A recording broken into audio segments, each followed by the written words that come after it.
Okay, this is episode 11 of OverSight. I'm the usual host, Thorin. Got a little bit more Overwatch content out there aside from just this show. This time it was TSM who got dunked into the garbage can. And this time, you know, they were actually nice enough as an organization, just a note for people in the industry, to not come out and just say I lied about everything when I had all the facts and yet present no counter evidence yourself. It's interesting how that works, you know. So all I'm going to say is props to TSM. Now, terrible job in your Overwatch team. You fucking appalling there. Like, I don't know what you were thinking. Maybe we'll even get into it in this episode because that list that I published, outrageous. The amount of talent that they didn't pick up Monty. That's like if you had the chance to take the entire draft field and you just took some guy like 90th, you know. So, usual co-host, Monte Cristo. I say co-host, you know, I mean, I've actually been reliably informed by some insiders in the League of Legends industry who post on Reddit, and that's all they do, but that's all you need to be an insider in the industry. That actually, you're only my co-host for the moment until the point that you know, Overwatch obviously doesn't make it, and then you come crawling back and you go back to League of Legends. Like, listen, it seemed like a cast iron argument. So, I mean, we'll see how long it goes, right, Monty? This is number 11. Let's see if we can get to like 15 or 16 before you have to come back. There we go. The most baffling, the most baffling aspect of that argument is like, I'm in NA now. Do people honestly believe that I could just go work for Riot NA with my relationship with them? I just don't think that's going to happen, even if I wanted it to, which I definitely don't. Certainly, I heard there was an opening for EU. Okay. there may be an opening for EU, but I still don't see that going my way. You know, pretty sure that the hiring process is effectively closed to me.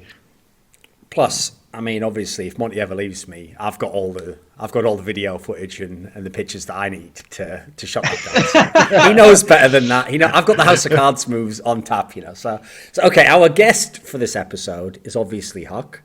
And you know what, me and HuK didn't always see eye to eye, you know. There wasn't a lot of love lost there in the past, especially if you remember in Overwatch, most famously, what the Overwatch community might know is when he had that, I wouldn't say drama because it wasn't that big a deal, but there was like a minor kerfuffle on air with ZP back at the Overwatch Open all that time ago, back when we used to have LAN tournaments and everything.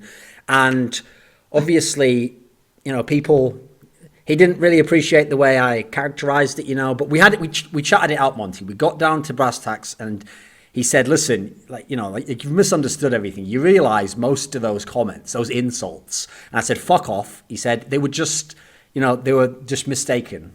And he just told me that, you know, ZP wasn't actually loss. And I was like, okay, it's weird. Why are you referring to old memes from your StarCraft? I don't know. He's just a fun guy like that, you know. So obviously, former StarCraft 2 pro, playing for teams like Team Liquid and Evil Geniuses, was initially playing Overwatch, perhaps with a view to going pro, right? No, I would say not. I was always kind of doing the talent side, but I had a couple opportunities early on. I'm glad I didn't take them because I definitely would be bottom of the barrel skill-wise now. Okay. But it was kind of like blurred lines. I'm too old, don't have the motivation. The life sucks. And I'd probably be stuck on like Lucio or main tank at this point on like a tier 2 team. So that wouldn't be a fate worse than death. Yes. Yeah. Okay. You wouldn't actually get to play the game. You'd just be playing Lucio. So exactly. I'd just be running around. But okay, so better known. Yeah. I mean, but being stuck on a tier 2 team is just every NA team at best. So true. At this point, yeah. I mean, I got the experience. Maybe could go back to Korea. That'd be fun. I miss Korea for sure. But yeah, I don't know.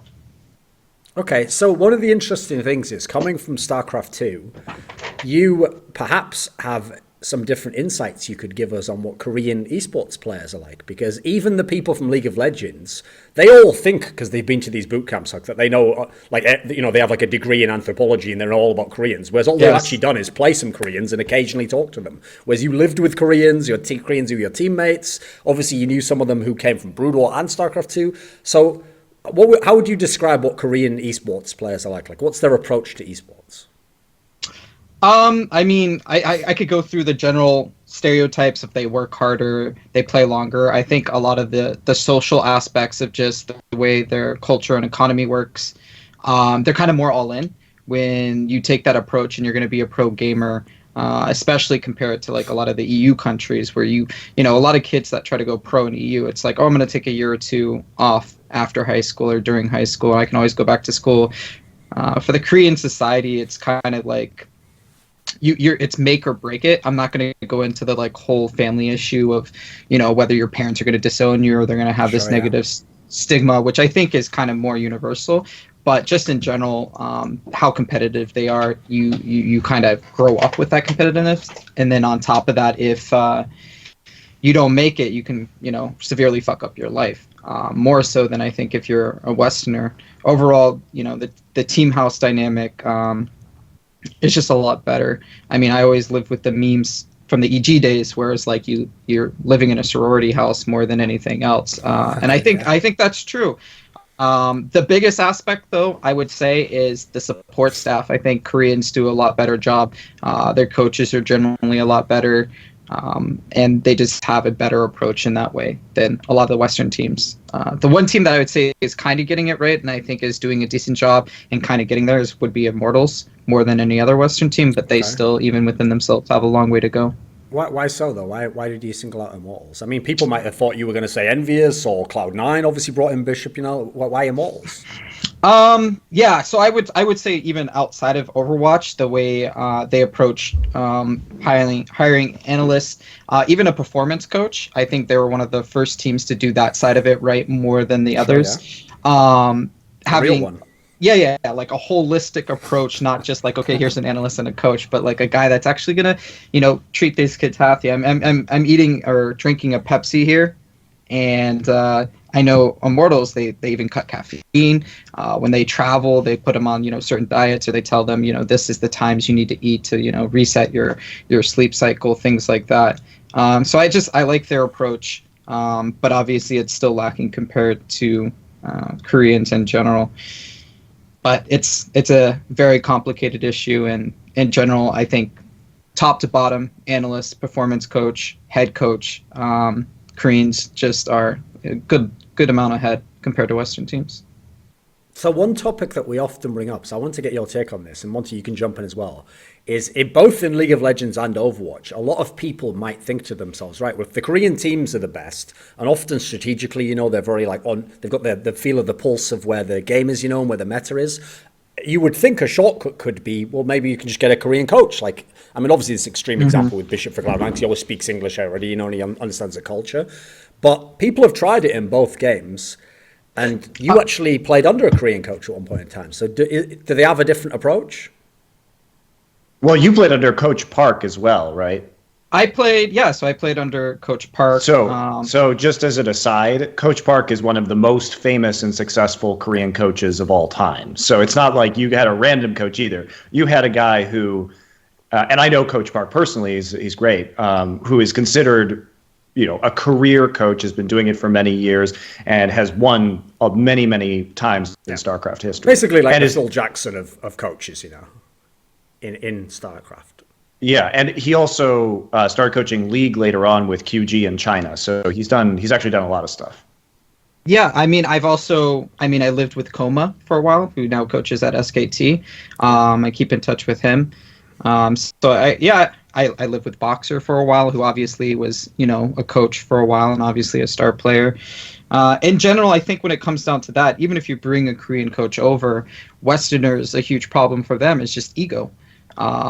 Western players in general have way bigger egos than Koreans. Koreans have a more team-oriented mindset, are willing to make sacrifices, know that if they don't, eventually it's going to catch up to them. In Overwatch in particular, I think this is an even bigger problem, because we just don't have, you know, stats. When you're watching CSGO, for example, you know, I think CSGO is a very stat-oriented game. It's very easy to see when a player is performing extremely well or performing bad, and where they are in their career, and, you know, reasons why that is. In Overwatch, we don't have that at all. So a lot of organizations that is being worked on, by the way, just to be very clear. That is actually a priority. So yes, it should. That is coming. Yeah, but even from for me, where I've talked to a lot of team owners and I've been offered positions from like player early on to analyst, coach, general manager, a lot of these team owners, even when we we're talking earlier about some of the teams that have had problems, they don't have any idea who to trust. I know you, Thorin, had released or commented on NRG at some point, and it's like, who do you trust? Do you trust your star player? Do you trust a coach who maybe isn't actually that good at the game? Because there's been a lot of coaches that have come and gone, even within NRG. Do you trust the manager? Sure, yeah. And you don't really have any stats to back that up, so you're kind of just picking and hoping that that's the right person.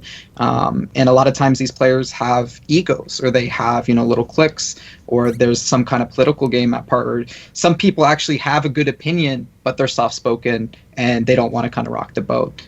So right now, Overwatch in particular, it's a huge problem, and I think egos go unchecked a lot of times for star players that maybe think they're better than they are, or they're not quite keeping up with the curve.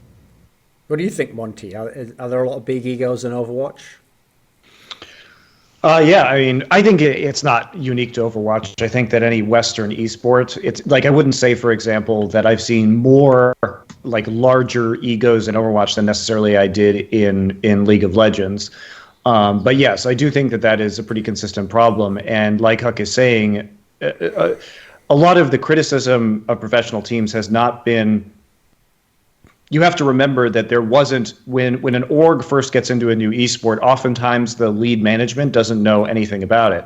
So they're trying to take an amateur team as a whole, or listening to player advice first, which I think is what happened with NRG. NRG also went through a wholesale management change towards the end of Season 2 Apex, which I think dumps the current NRG roster in the lap of the current management.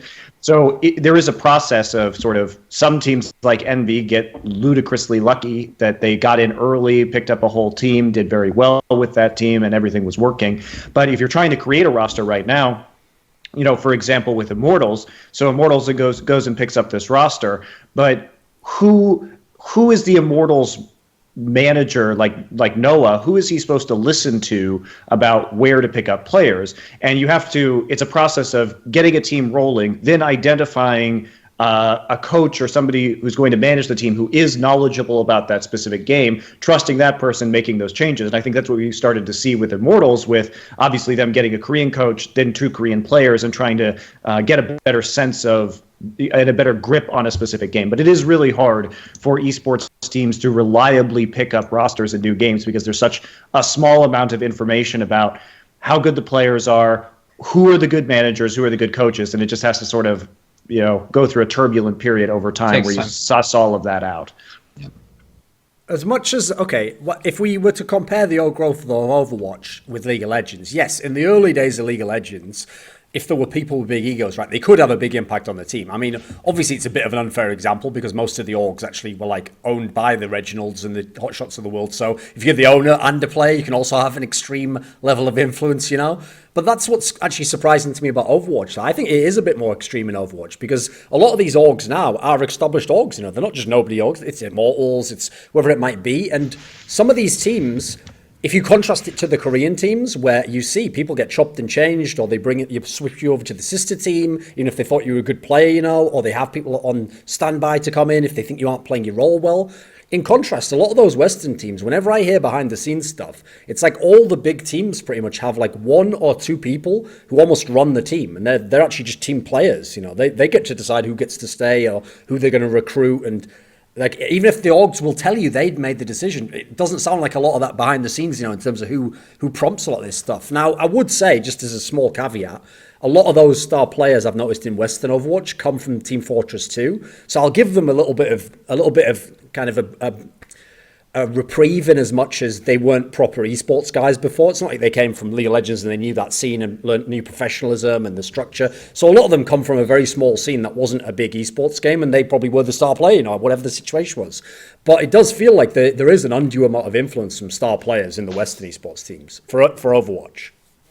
I would agree with that overall. I mean, look, in Korea, it's just a lot more cutthroat. You have a lot more younger, stronger players that are always willing to step in for less or equal amount. And it's true, and because of Team Fortress 2, or those other games like Shoot Mania, where the star players, a lot of them know each other. It's from Quake or it's Yeah. from Team Fortress 2 or shoot. Korea, they didn't really have as strong of an esports scene in those games, even though those games we consider a lot smaller. A lot of these Overwatch players in Korea are coming from like next to nothing, or they were like, or they're coming from Korean games, really, like weird, smaller Korean games. It's actually sort of similar. Some of them, like Arhan, came from Heroes of the Storm, and there are some guys in there who also came from Quake, like Flower. So, but yes, a lot smaller and to a lot smaller degree, and in general they just don't have that mindset, don't have those problems, and it's sad to see because me of all people, I mean, I'm sure Monty, I mean, actually I don't know, maybe Monty's all rooting for the Koreans, but I would hate to see Korean dominance in yet another esport where in general I think Westerners have always been considered stronger in FPS games.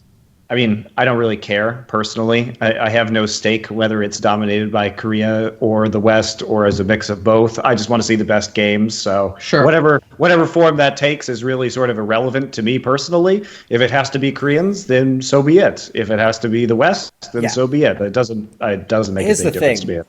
People mistake Monty's, derision of Western teams that don't do as well, or if they're just bad. They mistake that, right, for him hating Western teams. But you have to understand, he's just the very stern father who expects more.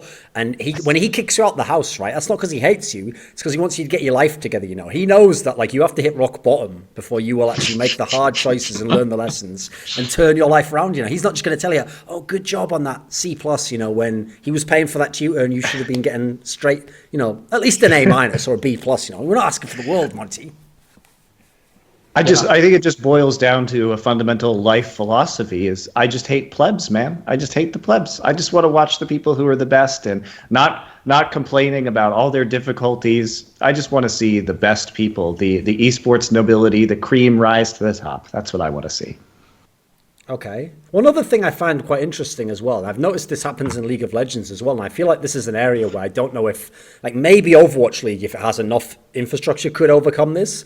But one area that you even see in Overwatch and Apex is that they do have these subs on standby who, if the ideal team worked, they might never get in the game. But if they get in the game, suddenly you find out, what the fuck, this guy's actually really good. And then next thing you know, he's either playing for that team or he gets like, a favorable transfer to a lower level team. There's no one in the West who's good, as far as I know, who would just sit on the bench like that. Like if someone sits on the bench, usually they were pushed out and they that's their best case scenario for a team and they hope they could get back on, or they just go and they play on another team, Like how are we ever going to have, like, do you think we can ever overcome that, HuK? We can have like a deep bench for these teams who are Western teams and we can have real competition for spots, So you can't be, for example, the star player and not buy into the system or fuck up for a few weeks and know you're safe, 100%. I mean, with the Overwatch League, having teams that, these are the teams that are in the Overwatch League, and if you're not on that list, you can say what you want, but you're going to be, a distant second place. So players are going to always kill for that opportunity. I mean, even in LCS right now, talking to a lot of the players that are still trying to, make challenge or whatever, now everybody's kind of like, all right, well, in the LCS, it's a similar situation. Whoever makes that franchising, they're going to have sister teams or B teams. And it's like, if you can't make the starting roster, you want to be on that B team. You want to be on that sister team just to get on it. I think in general, Korea is going to end up very similar. But right now, it's kind of like everybody just wants to play and perform and then hope that you get noticed by the SKT, the KT. So when they do come in, you have a name and a place on those teams. Yeah, and I think that for sure, from an ownership perspective, if you're going to own like an OWL slot, you're going to want to foster that kind of competition. You're always going to want to have that depth. And it goes into a larger conversation about contenders, which I think we should talk about, because there hasn't been a lot of discussion about what contenders is or what it could be in the future. What is it? What is it? Exactly. It's the second option to the draft system. So basically, like, there aren't a lot of details, but about what Blizzard could do with or will be doing with contenders, but they are at least, I think, creating a strong foundation that they can pivot off of as to how the sort of path to pro is going to work in Overwatch. And I really like the fact that they're building it. When the LCS was built, it was built from the top down, i.e. they had the LCS teams in there. And then obviously Challenger was sort of a hot mess for a long time with people like professional teams farming slots and sending, strong talent down there that maybe should have been on LCS teams instead. Because you could sell those slots if they made LCS for $1 million, and it was a great way to make money. And obviously, I myself was trying to do that with the European team that ended up becoming Misfits, that was the Renegades B team. But that it didn't serve its purpose of actually fostering talent or providing a meaningful road for players to slowly level up their skills, because one of the fundamental problems in team-based esports is that the high-ranked ladder is basically a different game to an actual professional team practicing together, because you just don't have the same level of coordination or set plays or any understanding. So even if a player is very good at solo queue, as a team, you sort of look at that player and you're like, okay, well, they have strong mechanics, but it doesn't give you, there's no sort of step-by-step process to learning how to play as a team. You sort of just have to throw them into the deep end and see if it works. And that's not very effective if you need more time to efficiently develop players or increase their understanding. Won't a lot of that be fixed just by the franchising system, I would assume? Having the difference of not being able to sell a spot, I guess most people are going to always want to play on those sister teams or those B teams. Sure, but as an owner, so if we look at what has been announced so far for contenders, so they say, so there's going to be Overwatch League at the top. Sure. And then there's going to be contenders underneath that. And then there's going to be, they've said, an open division for masters players and above underneath that. So if I was an owner at the Overwatch League level, yes, what you're saying is true. If there's a franchise, I can take more risks by starting rookies in certain games and seeing how they do and develop them that way over time. But I'd rather not have to go straight from solo queue player to playing in a professional match, right? It's much better for me if I have a pool of players who have been incrementally increasing their skills at playing as a team in the manner of a professional team over time. And I think that's what's really lacking in a lot of other esports. I mean, Duncan, I think you can talk more specifically to how it works in Counter-Strike with Faceit, and that's obviously not developer backed by Valve, but there are certain systems in place for that. Well, yeah, obviously, first of all, obviously we have a very deep, tier 2 and tier 3 in Counter-Strike as well, like a lot of online competitions and actually a lot of LANs, it's an open circuit. But actually there have been a few players who managed to further their careers by playing in Faceit Pro League, which, I mean, ESEA is the American equivalent, and basically it's just pickup games, but it's set for it's the equivalent of if you had Challenger in League, but instead of actually just being random people thrown together, it was only pros there, and there wasn't just anyone allowed in, and you had to at least be good, so you had to be at a pro level. And so there was a few people. I mean, a notable example is at the moment, a guy who just joined Mouse Sports is actually I think he's only maybe 16 or 17. He's a guy from Estonia, so not a country that's produced many people in esports, especially not in CS. And he just was fantastic when he played in FPL with all the pros. And so, a bunch of teams came to him and gave him an offer, and then now he's gotten onto sort of, one of the I'd say they're maybe the 12th best team in either Europe or overall. So there are chances out there for people, but the point is you have to, first of all, either get proper competitive experience, or if you're really exceptional like this guy, you've got to be able to play with some other pros and prove yourself in that way. You couldn't just play like in CS. Obviously, there's no such thing as playing matchmaking and being at the top and getting into a pro team. That doesn't exist. There's got to be some kind of you've got to be almost vouched for, at least by who you're playing against, because obviously the pros in CS don't play matchmaking. It has to be incentivized too, right? To a certain degree, or no? Well, that's also why they don't play matchmaking. Why would a pro player just play a random matchmaking game where you could be queued up with a bunch of people who, especially because the CS:GO matchmaking system, you can be queued up with people way below your rank. So why would Olaf Meister in his free time play with some random guy from Russia that he doesn't know? Whereas if it's in FPL and at least he's playing with some guy from NIP and someone from Mouse Sports and good players, then he'll play. And then the key element is, because then you've got all the pros playing in an organized setting. Now you could put in a couple of people who are pro level, but they're not on a pro team yet, and see, well, how do they fare against these guys? Yeah. So how will contenders fill that gap, do you think? So let's have a discussion about that, because we don't know very many details about it, and I think there are several different ways you could do it. So I guess what I'm excited about is, and we can talk about the best ways that Blizzard could implement this system, because it's a chance, I think, to really build a robust like foundation for the Overwatch League. And I think it's cool to talk about the different ideas. So basically, with Open Division, what they've said is that it's going to be there for Masters players to compete. So we can presume that they're going to be running tournaments within that Open Division. Now, how that's going to actually seed into Contenders, we don't know at the current time.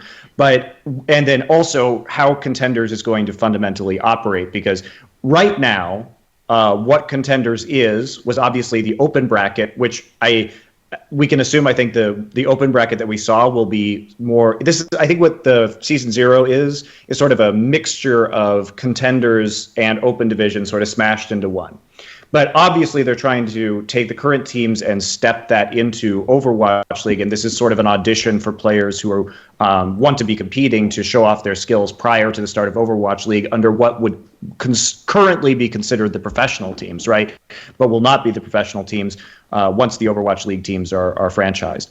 So for me, I think there are different ways you could go about what Open Division and Contenders are.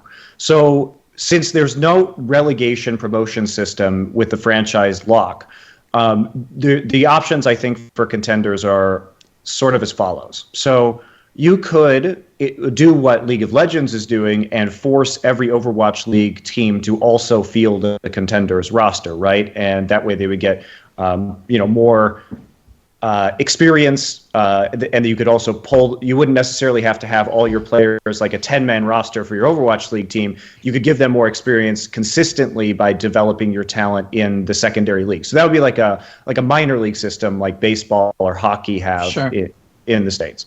So there's one option. A second option, which I think is interesting, is, let's say some of the current professional teams decide that they don't have the money or they don't want to buy into Overwatch League. Well, how do you keep these orgs around? Because I think a lot of their expertise might be valuable. They know how to run teams. So let's say, for instance, that you allow teams who don't buy in. So as an example, let's say like Selfless, they've filled an Overwatch team for a long time, but they probably, I don't know this for sure, but they probably don't have the money to buy an Overwatch League slot. Oh, they definitely don't have the money, but yeah, go ahead. Okay, sure. So we're just going to use them as an example. Maybe they'll get funding. I don't know. Anyway, so let's take Selfless. Maybe Selfless is allowed to compete in Contenders, and how they make a profit, like, because as a former team owner, you have to be able to think about how you're making a profit about this. Maybe you start developing talent, and I'm a team owner. I own Selfless, and I go in, and I'm very confident that from the Open Division or from the ladder, I'm going to be able to select very good players and train them really well. And then my profit comes from selling contracts to professional teams. So let's say I put a $100,000 buyout on the players, then the professional teams allow the other teams to focus on developing talent, and then the professional teams buy out those players, and then you can operate a contender team at a profit. Or it sets up a relationship for possible Overwatch League expansion in the future. So perhaps the first year it has X teams, but they're going to expand further in subsequent years, which they've already said they're going to do. And so it sort of primes you to develop a roster, sort of incubate a roster in preparation for purchasing an Overwatch League slot later on, right? I first see that there's a lot of problems with 2 and 3. I think 1 makes the most sense for me, and I think it's the most sustainable. It seems like 2, the option of hopefully selling player contracts is just super risky, right? You're going to be investing a lot of money. You're going to need a lot of support staff, and you're going to be like kind of, I don't know, the Moneyball version of esports, and you're going to do it better than everybody else. Yep. I thought personally you're going to go into the route like you prove yourself, and then hopefully you get picked up as a team owner or a manager or something, and then transplanted into a Overwatch League team.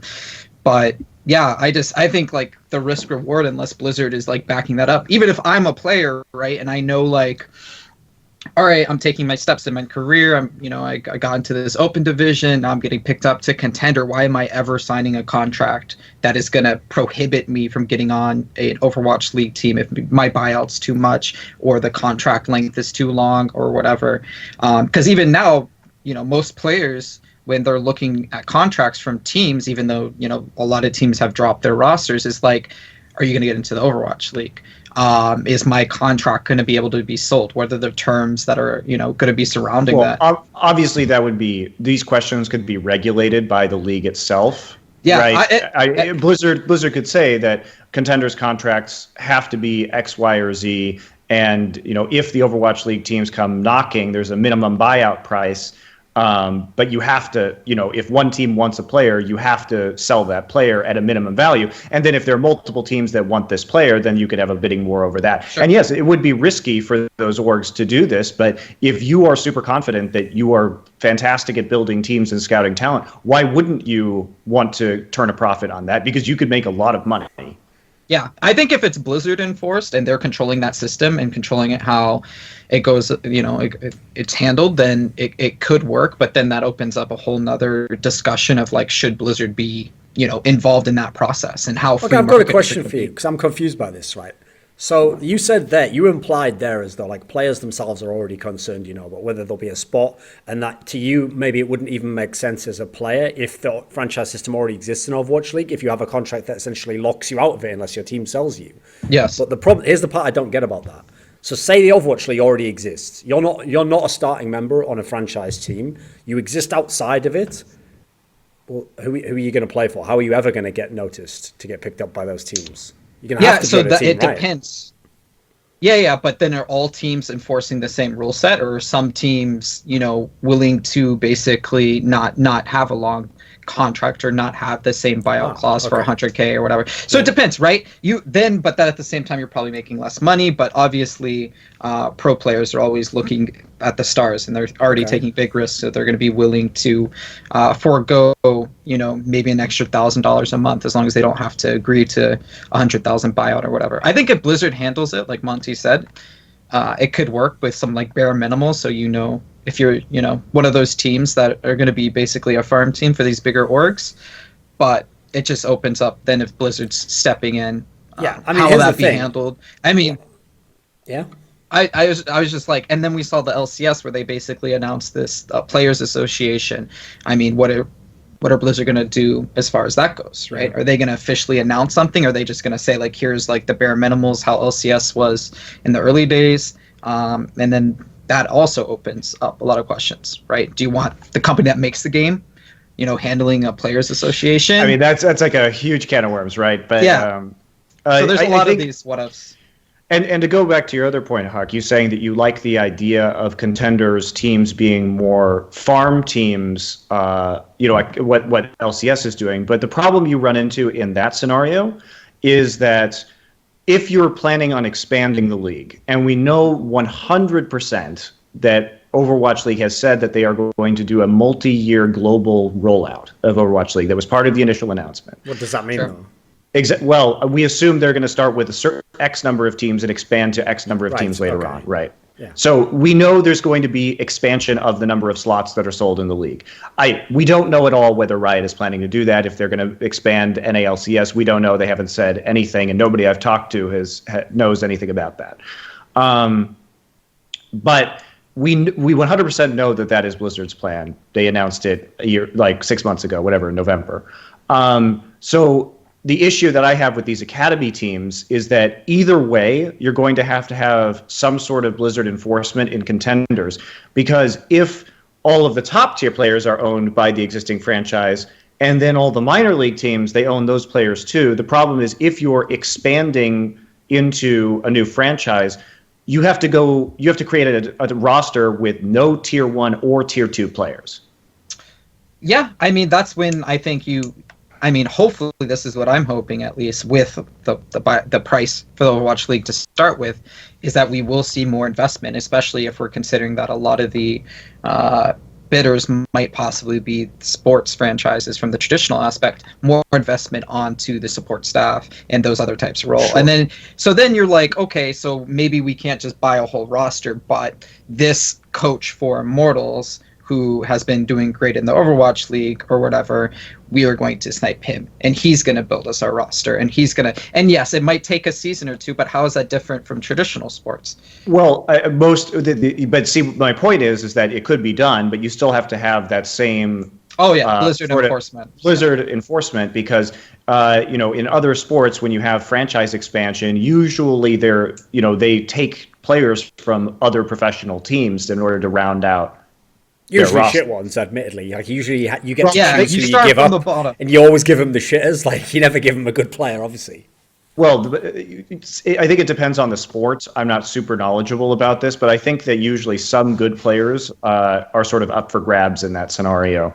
I'm not sure about the exact mechanisms for that, but the point that I'm making is like having both their starting rosters and their minor league rosters doesn't leave a lot of wiggle room there for a new franchise to develop, which is why I think like the sort of having them be different organizations is in my opinion somewhat better for a more fluid expansion of potential Overwatch League teams. And not to say that Overwatch League teams, I think, should still be allowed to run like 10 or 12 man rosters at the professional level, and then they can sub in as they want. But maybe you leave the smaller, the contenders teams to other ownership groups, so that not only is it easier for a new team to expand and then draw from that pool of players, but also you have to remember that there has to be some sort of process for building relationships with potential future Overwatch League owners, figuring out if they're a good fit for the business partnership and everything like that. And also, it's good for, let's say, Selfless. Maybe they don't have the money to buy into Overwatch League right now, but if they have a contenders team and they're fucking killing it in terms of scouting and they're building all these sick rosters, that could in the future attract a professional sports team partner who wants to go into Overwatch League to buy them, get equity in that team, and fund that expansion. So it shows in a way, because you're saying, well, we need to know who the best managers are. But if there are super good managers who are doing this at a contenders level, then that Blizzard might recommend them to other partners, sports teams, professional sports, like an NBA team is looking to get into esports, say, hey, look at these guys, they're doing super well in contenders. Maybe they're the partner you want to work with as you expand into, as you buy into Overwatch League. So I think there's a lot of value in continuing to not like cutting off all of the teams that don't make it into Overwatch League, but figuring out a way that those teams can still be part of the larger Overwatch ecosystem and productive members as the league expands. Well, you also have to consider, like, people at the moment, every time you said a team there, they were just thinking of Western teams, right? Let's be real. Let's say there's 10 Overwatch League spots. Well, they're not going to be all the Korean and the Chinese teams, so there's going to be tons of talent out there. Like, there's going to be tons of Korean talent out there that will, even if every team was Overwatch League from Korea, we know there would still be teams and players that will come up who are very good from Korea. So I feel like there will always be a lot of talent because the league itself isn't huge. Sure. Remember, they're not doing an NA league and an EU. There's just one league, so you've got to have something beyond that for teams to actually compete in. I mean, not just have it can't just be challenger teams at that point. But Duncan, that's how you know that the contender system is going to be very robust, right? As in, it should be good, yeah. It shouldn't just be shit players, for sure. Yeah, and it has to exist because what you're saying. To be fair, we don't know what the rollout of Overwatch League is going to look like yet either, and how that's going to affect different regions, if it is even ever going to be in Korea, or whether Apex will continue running there.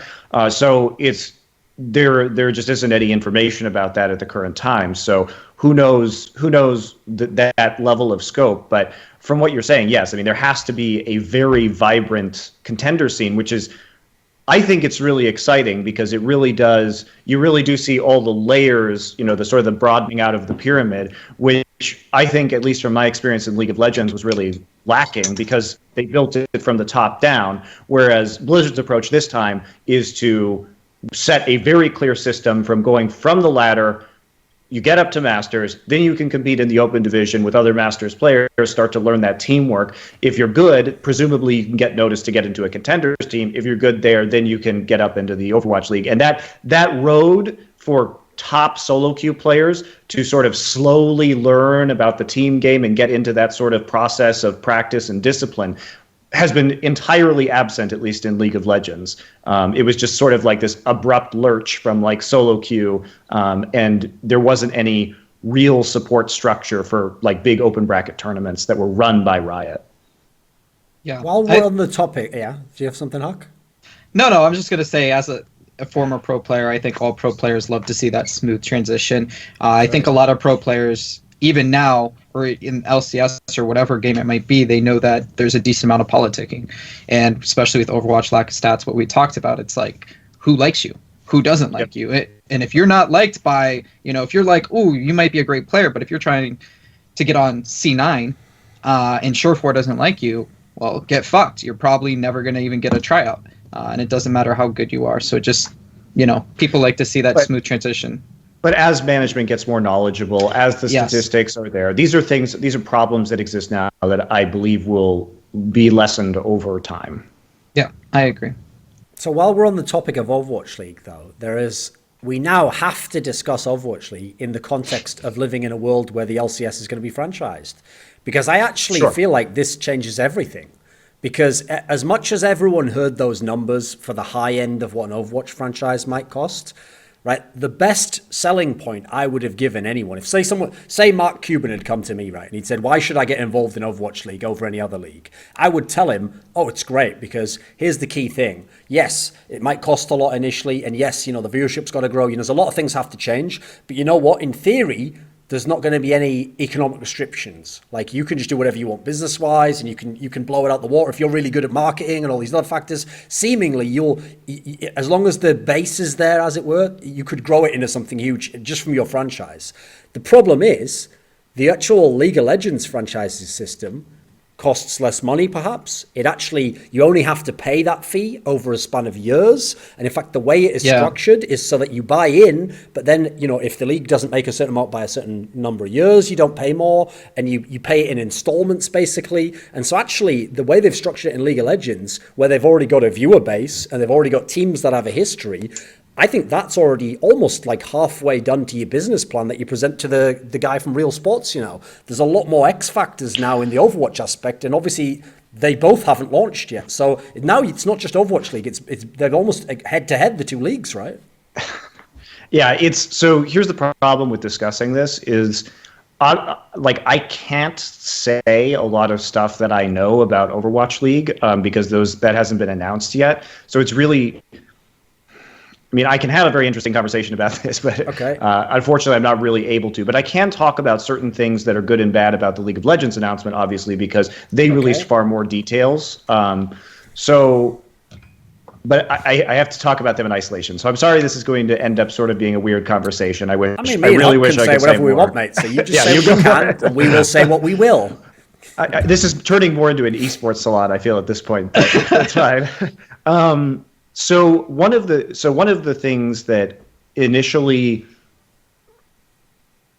was very obvious to me about the League of Legends franchising was that this is a very good deal for the players and maybe not such a good deal for the owners, in that the players are guaranteed 35% of the revenue. They increased the minimum salary, but I think all the NA players were already getting paid above that. So I think that was more for show rather than that didn't really mean anything, honestly. People probably think like, oh, they got minimum 75K. Like, as far as they I don't know, the salaries. Everybody was already getting paid at least 75K, basically. Maybe one or two exceptions, but usually salaries are much higher than that. But the 35% revenue passed through to the players is, like, again, great for the players, but problems arise, I think, in two different scenarios. One, we don't know whether there's a salary cap, and I think that needs to be implemented for the LCS because player salaries have been basically getting way out of control. And I think there has to be some sort of cap that is introduced to curb that and to make sure that teams are profitable, because that teams have not been profitable in League of Legends for quite some time. And the other issue is that they want to have sponsorships from teams shared into the revenue pool for all teams and for all players, right? So that's whether that is good or bad depends on how many sponsors you have. It's for teams, I think, like TSM and Cloud9 that have existed endemically and based off of sponsorship revenue and have done a lot of the work to get those sponsors, it's not great for them. Yeah. If you're a VC team that has no sponsors, if you're P1, then I think it's wonderful for you because it's just money for you that you weren't getting anyway. So it's sort of weird in that I feel like it punishes the more successful owners, or the owners who have been successful in operating their teams endemically. And I think that's going to be a tough pill for some of those owners to swallow. Did they release? Go ahead, sorry.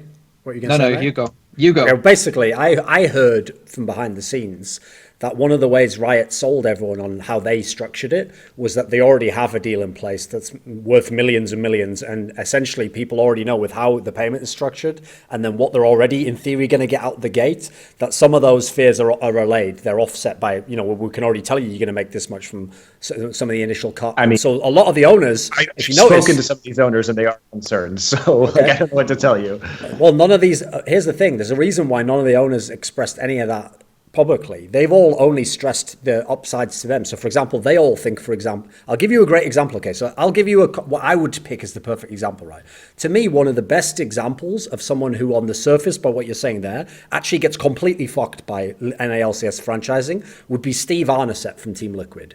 Because think of the two scenarios he's in. One, he's done one of the best jobs of selling sponsorship consistently. Two, he's got a lot of investment in the door that he's already given up equity in his team to get this. So he's already done a great job, but he's on a knife edge. And then third, he's the guy where because you weren't in a world where you could have 10 players because you couldn't afford to invest that much into the game because you might get relegated, he's constantly given up young talent. He's given up Dardoch and Smoothie and Bunny Fufu. This guy. So actually, in theory, he should be the guy where, in terms of the actual just money side, he's getting wrecked on that. Because as you're saying, he's done a fantastic job now. And it's like, okay, now you share it with P1, who hasn't shown they can do any of that stuff. And we're just spending someone else's money. But I think it's the two sides offset each other. He's looking at it and thinking, right, okay, well, I'm not going to be ahead in the business aspect there. But the difference is I'll have a support structure now. I'll buy a facility and I'll have a 15 deep team, and when I get that young talent now, he's going to be my star player in 2 years. So I don't think it's as scary as that, unless some other owners that for whatever reason have fears about this. What would be frightening these owners, do you think?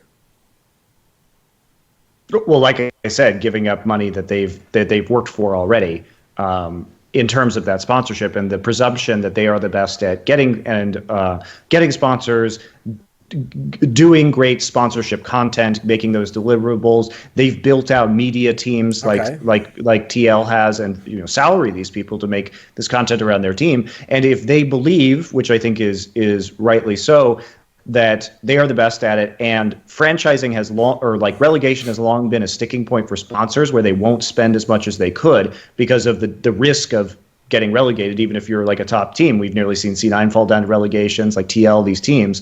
So it's hard for them to get the most value or get the most money from these sponsors. So if they think they're going to get franchised, then the sponsorship money is going to go up to even higher than it is right now. Sure, yeah. And they're going to, then it sucks for them. It's not it doesn't suck. I mean, I think the overall layout for what LCS is doing is actually fine. Like, I'm not trying to say that it's not a good system. I'm just saying there are certain trade-offs depending on which owner we're talking about the value that is there in that LCS franchise. I mean, if we use that example, though, if it's P1, it's different if it's P1 now, and it's different if it's P1 who has the Patriots backing them, and suddenly that guy can actually get real sponsorships through the door, Yeah. Sure. It depends true. It depends on the percentages too, right? Like a 10% cut from your total sponsorship revenue. If you're still signing these huge deals and P1 isn't, you only have to share 10%, that's not a big deal. But if they're like, we want 50% of the sponsorship deals you cut, then you're like, well, why are we investing all this money on a marketing team and the video team and everything like that? But there's a lot of those numbers that even if any one of us three knew them, couldn't really discuss it. Well, and I don't know what that split is. Yeah. But here's the other issue, and here I think is a bigger issue from sort of a disturbing ethical standpoint. So we talk about how these sponsorships the revenue is shared into the league, right? Who is deciding and how are they deciding what percentage of a sponsor's money that's put into a multi-gaming team is allocated for League of Legends? Because I can tell you that owners, you present your entire portfolio of teams and streamers to a sponsor, and you don't say X budget is for League of Legends. You just do that yourself, right? And the scary thing to me about this is, remember that post that Mark Merrill made about Reggie? Yeah. Sure. Where he says he accuses League of Legends teams of taking money that should have been designated for League of Legends and spending it on other esports. And I have literally heard from the mouths of other esports managers at Riot that exact same concept. They honestly believe, despite the fact that they have League of Legends teams were losing money, they were not profitable to run an LCS team. They believed that money should have been taken, that teams were they were using League of Legends numbers to get bigger sponsors and then not allocating enough money to League of Legends, even though that made no sense because you had no way to make a return on that money. Sure. It's not like if I spent more money in League of Legends from the sponsors, I was going to make more money. Like, that didn't happen, right? So the scary thing for me is that they are who is making, are the teams opening their books to Riot and Riot saying, oh, you have $1 million in sponsorship, so 800 of that $1 million from this sponsor is League of Legends money? I actually did an How are they interview making with that determination? Steve Arnesen from Team Liquid that has yet to come out, and basically that's one of the ways that the franchising deal came about, was that some of the teams turned over their books to Riot to show them what the actual costs are to have League of Legends and what you get through the door and all that. And he implied that was actually a big turning point in Riot kind of getting the idea that it wasn't how they thought it was. I mean, I do know that even as of last year, Riot had never asked any one of their professional teams, at least in North America, to look at their books, which is just completely ridiculous because they were making all these assumptions. And the president of a company was making statements about how they were making money, and they had no fucking clue, right? So perhaps this is a result of that, as you're saying, Thorin. But my point is that is a very important detail, that who is deciding what this actually is, and what does that mean for the teams, right? Because it could go the other way too. What if they just, the team owners can cook the books on that one and say that of this $1 million sponsorship, only 200K was for League of Legends, 800K was for CSGO and Hearthstone. You know what I mean? So how do you get a neutral arbiter to decide where the sponsorship value is going, right? It's a very strange problem that they've created for themselves that I don't know how it's going to be resolved. I think it's just too hard to manage, to be honest. And then you go back to the P1 example. If you're that new team and you want to branch out, why would you ever spend money, building out that marketing team, the video team? Why wouldn't you just take that money and then use that to be, kind of a bottom of the barrel LCS team and then expand your org into all these other games? In general, I think, especially talking about the player salary cap and those kind of issues, or just general esports team ownership, how many teams are profitable, not even LCS, but overall? I don't think there's that many. I think maybe 2 or 3 teams are actually quote unquote profitable right now. So I think that's just a wider issue that has to be addressed. And I would like to see player salary cap, but it obviously only works in, the top 3 esports, I would say, where it's financially viable for a player to make sacrifices and then still be able to walk away at the end of his career with a good amount of money. Yeah. But there's that's also, one of the reasons. and when we talk about salary caps too, it doesn't necessarily have to be a fixed salary cap. It could be like the NBA style soft salary cap, where you pay a luxury tax in order to exceed the salary cap, right? So there's lots of ways you could do it. But anyway, so here's the point in this show about Overwatch, where I wish I could compare the LCS franchising details that they released to Overwatch League details, but I can't. So I would encourage you guys to speculate, HuK, and I will sit here. Compare the Overwatch League franchising deal to the League of Legends franchising deal. What would you? How would you Like, contrast? what would you like to see in terms of the Overwatch League stuff? Without talking specifics, the selling point to me for the Overwatch League is it's new. It's just a bigger gamble, right? LCS, I think you know more at this point, is even if more details were released, LCS is a proven thing, proven numbers, proven everything. Blizzard is a company, especially coming from StarCraft, that has fumbled a lot on esports stuff, right? Yeah. If they do.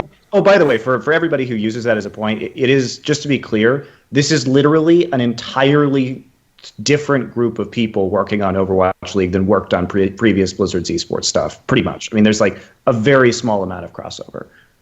Yeah, sure. And I mean, and StarCraft at its prime was the biggest esports game. And now, Blizzard hasn't had a top game for a while, and that's where they're kind of trying to take this as Overwatch. At face value, the most important factor for me, if I'm an investor looking at this is Blizzard, a giant company, a gaming company that is launching, their biggest plan for esports yet. You got to remember that Heroes, StarCraft, Hearthstone, none of those games were like in Blizzard's mind an esports game. Overwatch was released, announced, their whole plan has been this is going to be an esport. If the Overwatch League fails, in a lot of ways, Blizzard as a larger company fails. I mean, you're setting a precedent for the next 10, 15, 20, maybe 30 years is, hey, like, we launched this esports game and it was a disaster. People put in $15 to $20 million. They got nothing back. I don't think Blizzard is going to, as from an investor standpoint, going to let it fail for those investors. I think if anything, like we saw with Heroes, they will keep throwing money at it and hope some of it sticks to the wall. Now, whether it's financially viable and successful from Blizzard's standpoint, I mean, it's, once again, how much do you believe in their esports team? How much do you believe in their pitches? I know from what I've heard is that they're fully willing to admit their mistakes of the past. And I know from both endemic and non-endemic owners or people that are interested in bidding into the league that they have a very good pitch. And that's from, top to bottom, whether it's a team that may have the money or may not have the money from the esports side or the non-endemics as well. So the other thing to mention here that I think is very important is that Activision is also involved in this, and they really have not been involved in other, obviously they were not involved at all in other Blizzard esports projects. So it's coming directly from Bobby Kotick, who is the CEO of the entirety of Activision Blizzard, who is himself doing the interviews on this and is talking about this very publicly. So it's not just Blizzard anymore. It has gotten much bigger than Blizzard. But you can see the point, though, as I set up the original context, that it's no longer just about the Overwatch League and how that will succeed, because there is literal pressure from the LCS now. Like, if I'm investing, I'll tell you right now, every big LCS team that also has an Overwatch team or won't be in the Overwatch League. Some of them will just be in LCS. Some of them might have games in both, but then they have to get the funding for both, That's a pretty high price tag. Again, now you've limited the number of outside investors who can come in and do it, unless they're willing to invest into both games. But again, I would imagine a lot of them are going to choose between the two, choose whichever they think is better, Who knows what they're going to do? But one of the things with the LCS franchising is that there's still, as far as we know, only 10 slots available in that league because we haven't heard about any expansion. And realistically, you would assume that most of the slots will be taken by the current teams that are in the LCS because they have the necessary amount of money already. So I think that if you're wait a minute. What do you mean the necessary amount of money already? Like, they have investment. Like, we know Cloud9 has taken investment rounds. Like, we know Team Liquid is okay, those teams have it, but obviously the CLGs and TSMs haven't got anything yet. I think TSM probably has enough money for the buy-in for because it's a LCS. payment plan too over an amount of time. Yeah. So in any case, yes, for that reason, and because 10 million is not, I don't think, an unreasonable ask at all.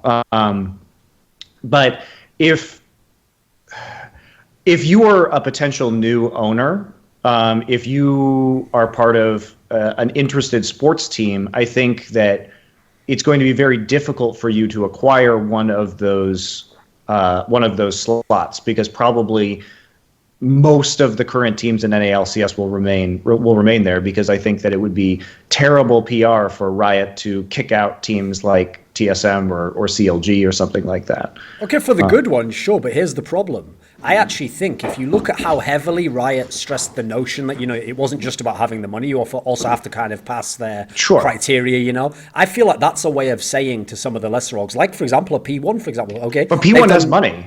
Okay, they have money, that's it. They have done nothing else to show that they're a quality organization. So here's one of the ways they could become one. If they partner with someone who is a real sports team and brings all that. So I feel like that was a way of softly telling everyone, you will have to take some of these if you're not TSM, I completely agree with you. And I think if you're TSM, because to my knowledge, they haven't taken any funding, you're hoping you get franchised and then you start selling equity, because your value goes like you're going to get way more money at that point in time. Yeah. Obviously more of a gamble, because you have to pass the application process without having that kind of partnership involved. But I think that's a gamble you're probably willing to take if you're TSM. I would take that gamble for sure. Is Riot really going to cut TSM? I think exactly. But the point I'm making is that there are only 10 of these teams, right? So that's a really quite a small pool for the current how hot esports is getting for investors. And I think that because of what we assume are going to be 10 teams, that there's still going to be enough owners to fill both Overwatch League and the LCS system. I don't really see that as being an issue. At the current price tags, you think that's possible? I mean, not possible, likely. I can't really say that.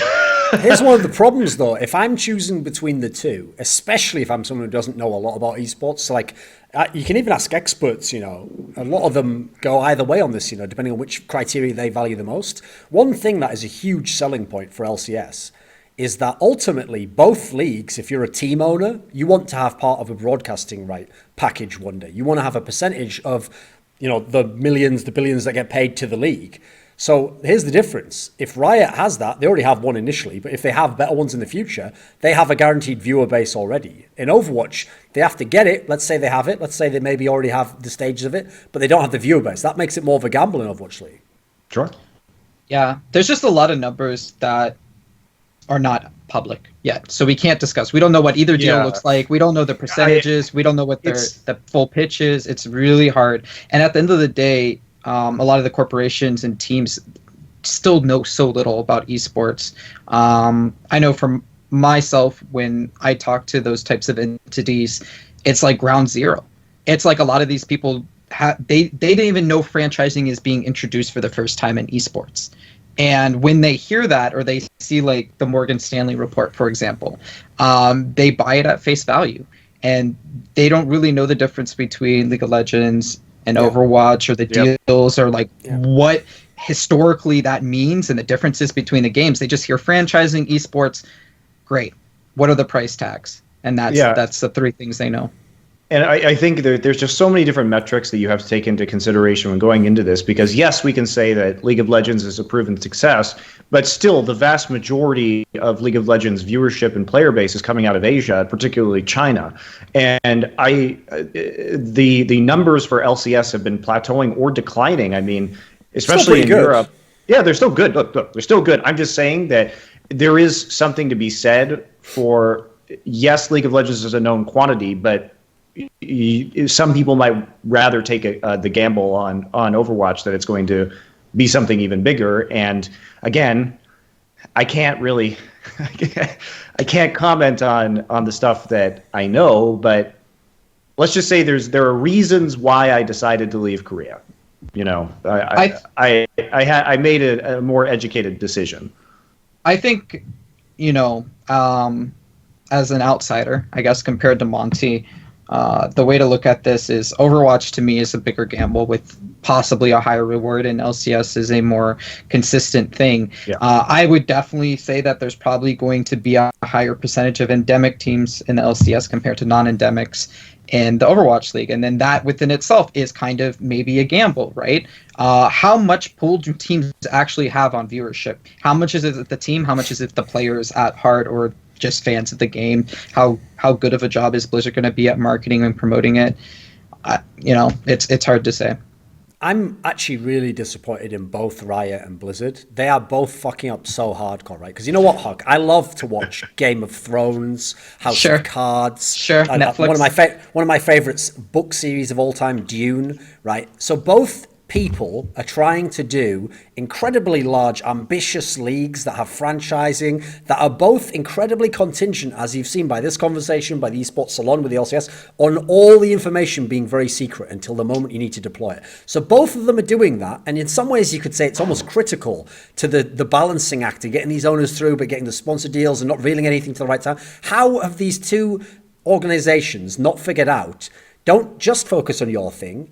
Have you ever heard of espionage? Why aren't you leaking things? Why aren't there back channels? Why aren't I just coming out with a video? You know, something interesting I was thinking about Overwatch League, you know, that's fed to me by Riot. You know, all I'm saying is you guys are fucking up hardcore. Have you never watched those shows? That's all they do in those shows. It's fuck over the... You don't just try and win by your own means. Cool, that's great. You also fuck the other guy. Why has no one done that? In a way, Riot has sort of done that themselves, because one of the weirder things about their announcement is that, to my knowledge, from all the people I've talked to about this, no one actually has any legal documents from Riot. Like, they've got the details to release in the announcement, but nobody's seen the actual contracts or anything on paper yet. So who knows exactly what the details of that are at the current time. So it seems to me that Riot made their announcement before some of these other things were made apparent. HuK, what do you think will happen if... I mean, let's imagine a hypothetical number of slots for Overwatch League. So let's say we went pretty high and said there would be 12. Or let's say we went lower and said, 8 or 10 or something to start out with. Now, those can't all just be only Korean players. I mean, for a start off, that would almost make the concept of the league defunct, because everyone who's a Westerner wants to see Envious. It's got to at least be a mix. What do you actually think would happen, just from knowledge of the Korean esports scene? What do you think will happen to the teams who aren't in that? Because in theory, they're still going to have some of the best players, and probably the next generation of best players might come from there, right? I mean, it really depends on all the particulars of the league and contenders and the open division. In general, I mean, I think Korea, I think Korea will probably most likely be the strongest region for a good amount of time. I think that the Western teams are probably going to end up in a healthy mix, like you said, maybe like 60-40, 70-30 for Koreans. Bottom line is, as you said, the Western teams are always going to still have to have these like faces and the franchise players where you're going to be able to sell merchandising, sponsorship, marketability, all that stuff.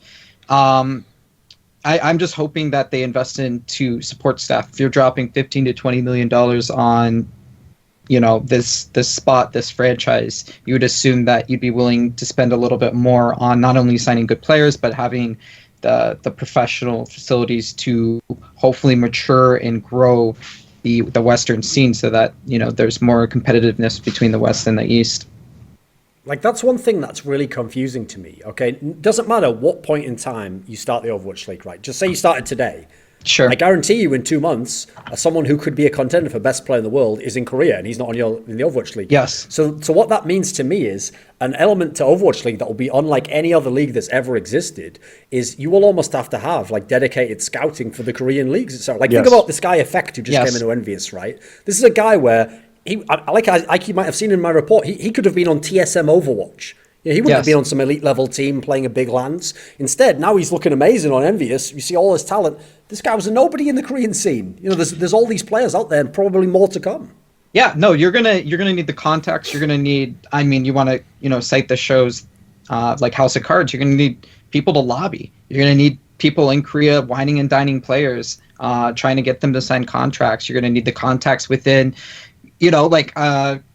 Maybe in some ex-StarCraft 2 pros that I know in Korea that are now coaching League of Legends teams, or they're coaching Overwatch teams or whatever. Having those contacts is not an easy thing to come by. And it comes back to a broader problem in esports as a whole. I brought up Moneyball earlier, but we don't have that. A lot of the scouting and recruitment in esports still is very softball. It's who do you know? What do they think? Are they trusty? Are they trustable?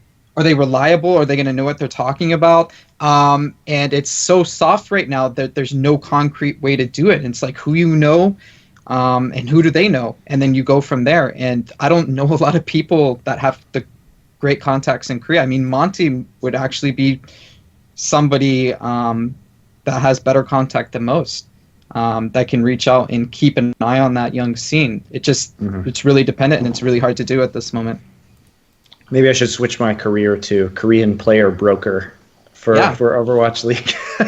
But it really it's valuable. Too. I mean, it's a valuable job. And again, I think that goes back to, Thorin, what is Contenders going to be in the future, which is why I thought it's such an interesting topic of conversation, because with basically its current iteration as sort of the open division tournament into sort of an audition process for players into Overwatch League, I think it's really good right now. Like, I like what's going on with Season 0 and with Season 1 of Contenders, because it is, step by step moving up towards Overwatch League in a very logical fashion. But as for what you're talking about, the Korean scene, I mean, you didn't really give your 2 cents on this, Thorin. Like, what if you were building out this amateur scene for a professional system, what do you think should be done in this particular instance? Should there be region locking?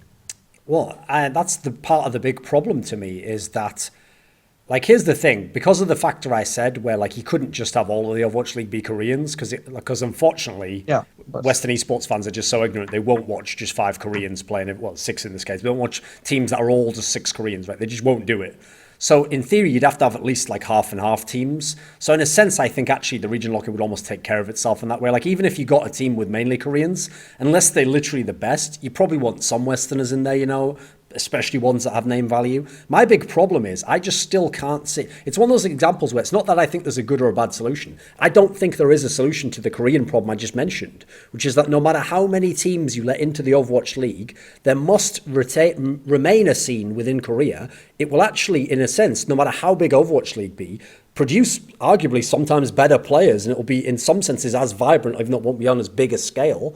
And so in a weird way, you almost have to have these mad connections into that scene if you're going to be an Overwatch League team, as like an underground railroad to get sick Koreans out as they come up out of nowhere. Because like I said, they don't just come up at the moment. Like, there's not, what's funny is the Korean scene's actually lacking in what we've been discussing about Contenders. There isn't a good gradation between sick in solo queue and onto an amazing team in Korea. I mean, the Apex one. Challenger is pretty robust, actually. There are a lot of teams playing a lot of games in Apex Challenger currently.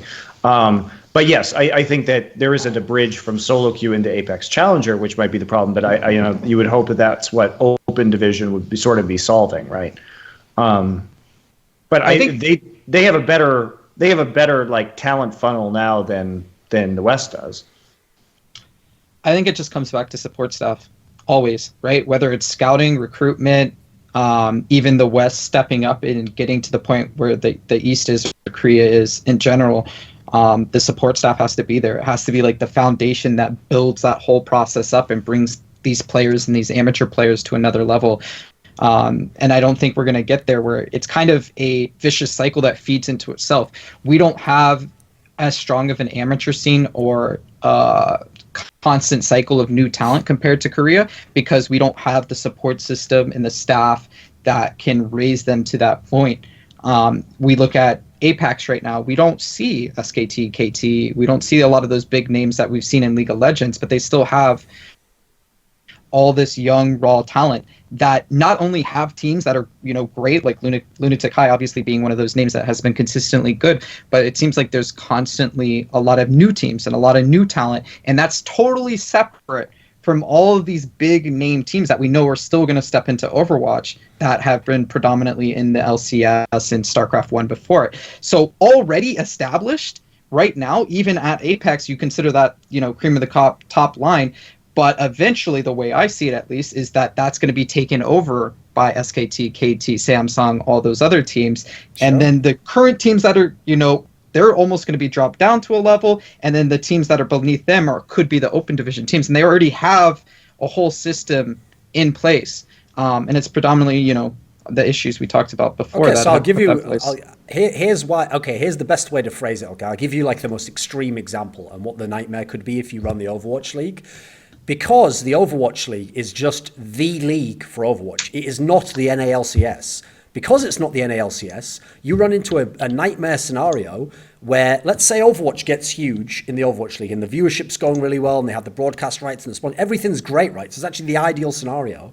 And as a result, all these Korean teams who don't have one yet, let's say at that point in time, Katie Rolster isn't in the Overwatch League. And they say, right, you know what, the viewership's taken off, the game's huge, time for us to get a team. And you get this Korean league where there's all these amazing Korean teams. Well, if those Korean orgs that have money, they can actually invest, I can tell you, yes, some players will always be mercenary, and some top Korean player would just take the chance to get paid a very high salary in the West. But there will also be some, especially the younger talents, who actually get brought up through a team, and they're loyal to the team, and they want to be part of that team. And you know what? There's even the whole Korean mild xenophobia thing of like, well, I want to be in the best team in Korea and I want to play in the Korean league. So the nightmare scenario is this, HuK. Since it's not the NALCS, it's just the number one league. You have the number one league, but it's almost like the NALCS. You have all the best players currently, but then suddenly there is an amazing team, probably the best team in the world, but they only play in the Korean league. That's where I could see, I mean, listen, no one cares business-wise about that, but that's a problem if you're a guy watching the game, right? Sure, but there's also the scenario where Korea fields several Overwatch League teams itself, and so players that want to stay in Korea for the majority of the time are able to play on that, like remain in Korea if that's the lifestyle they prefer. No, that's what I'm saying would happen potentially.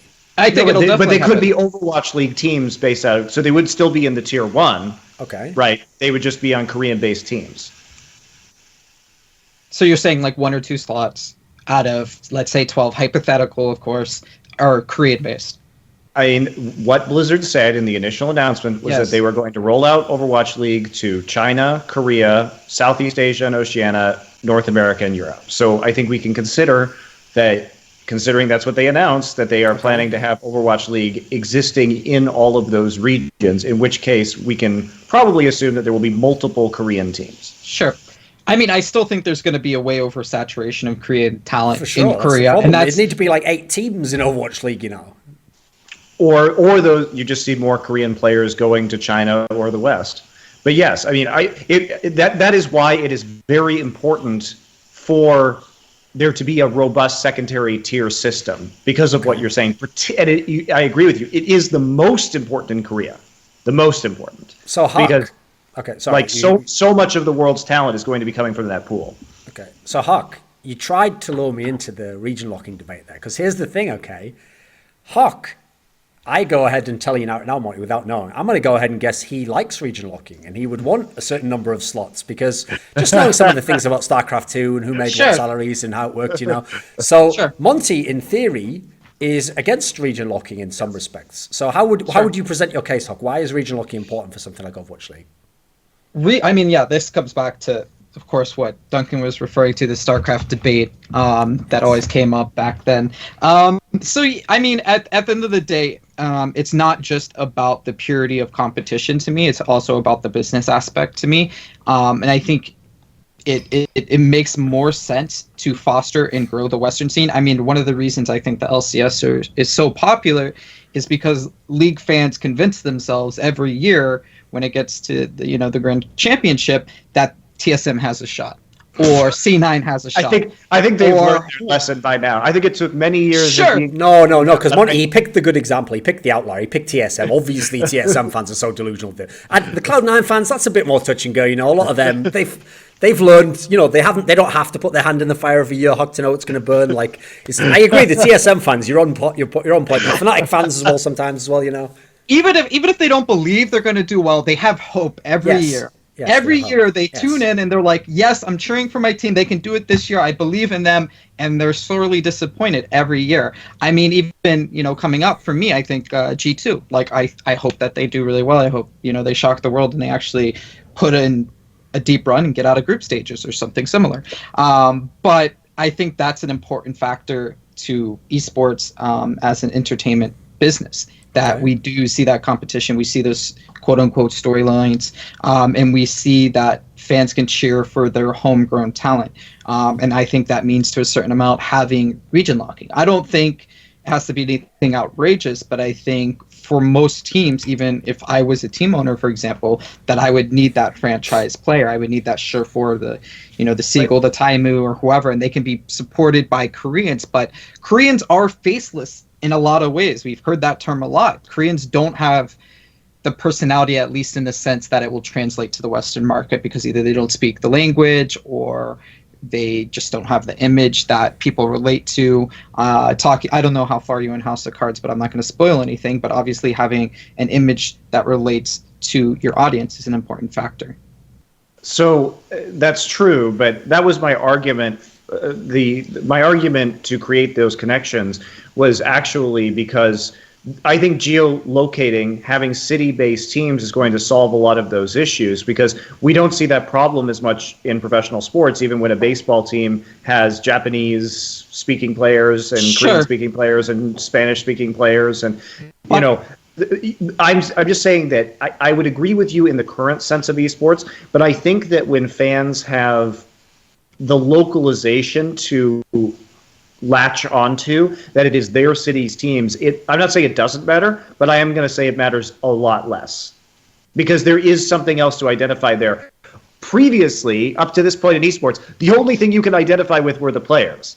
There was no tribalism. Yes. You like this player, yes, no, and even if they move teams, you change your fan base if the player moves.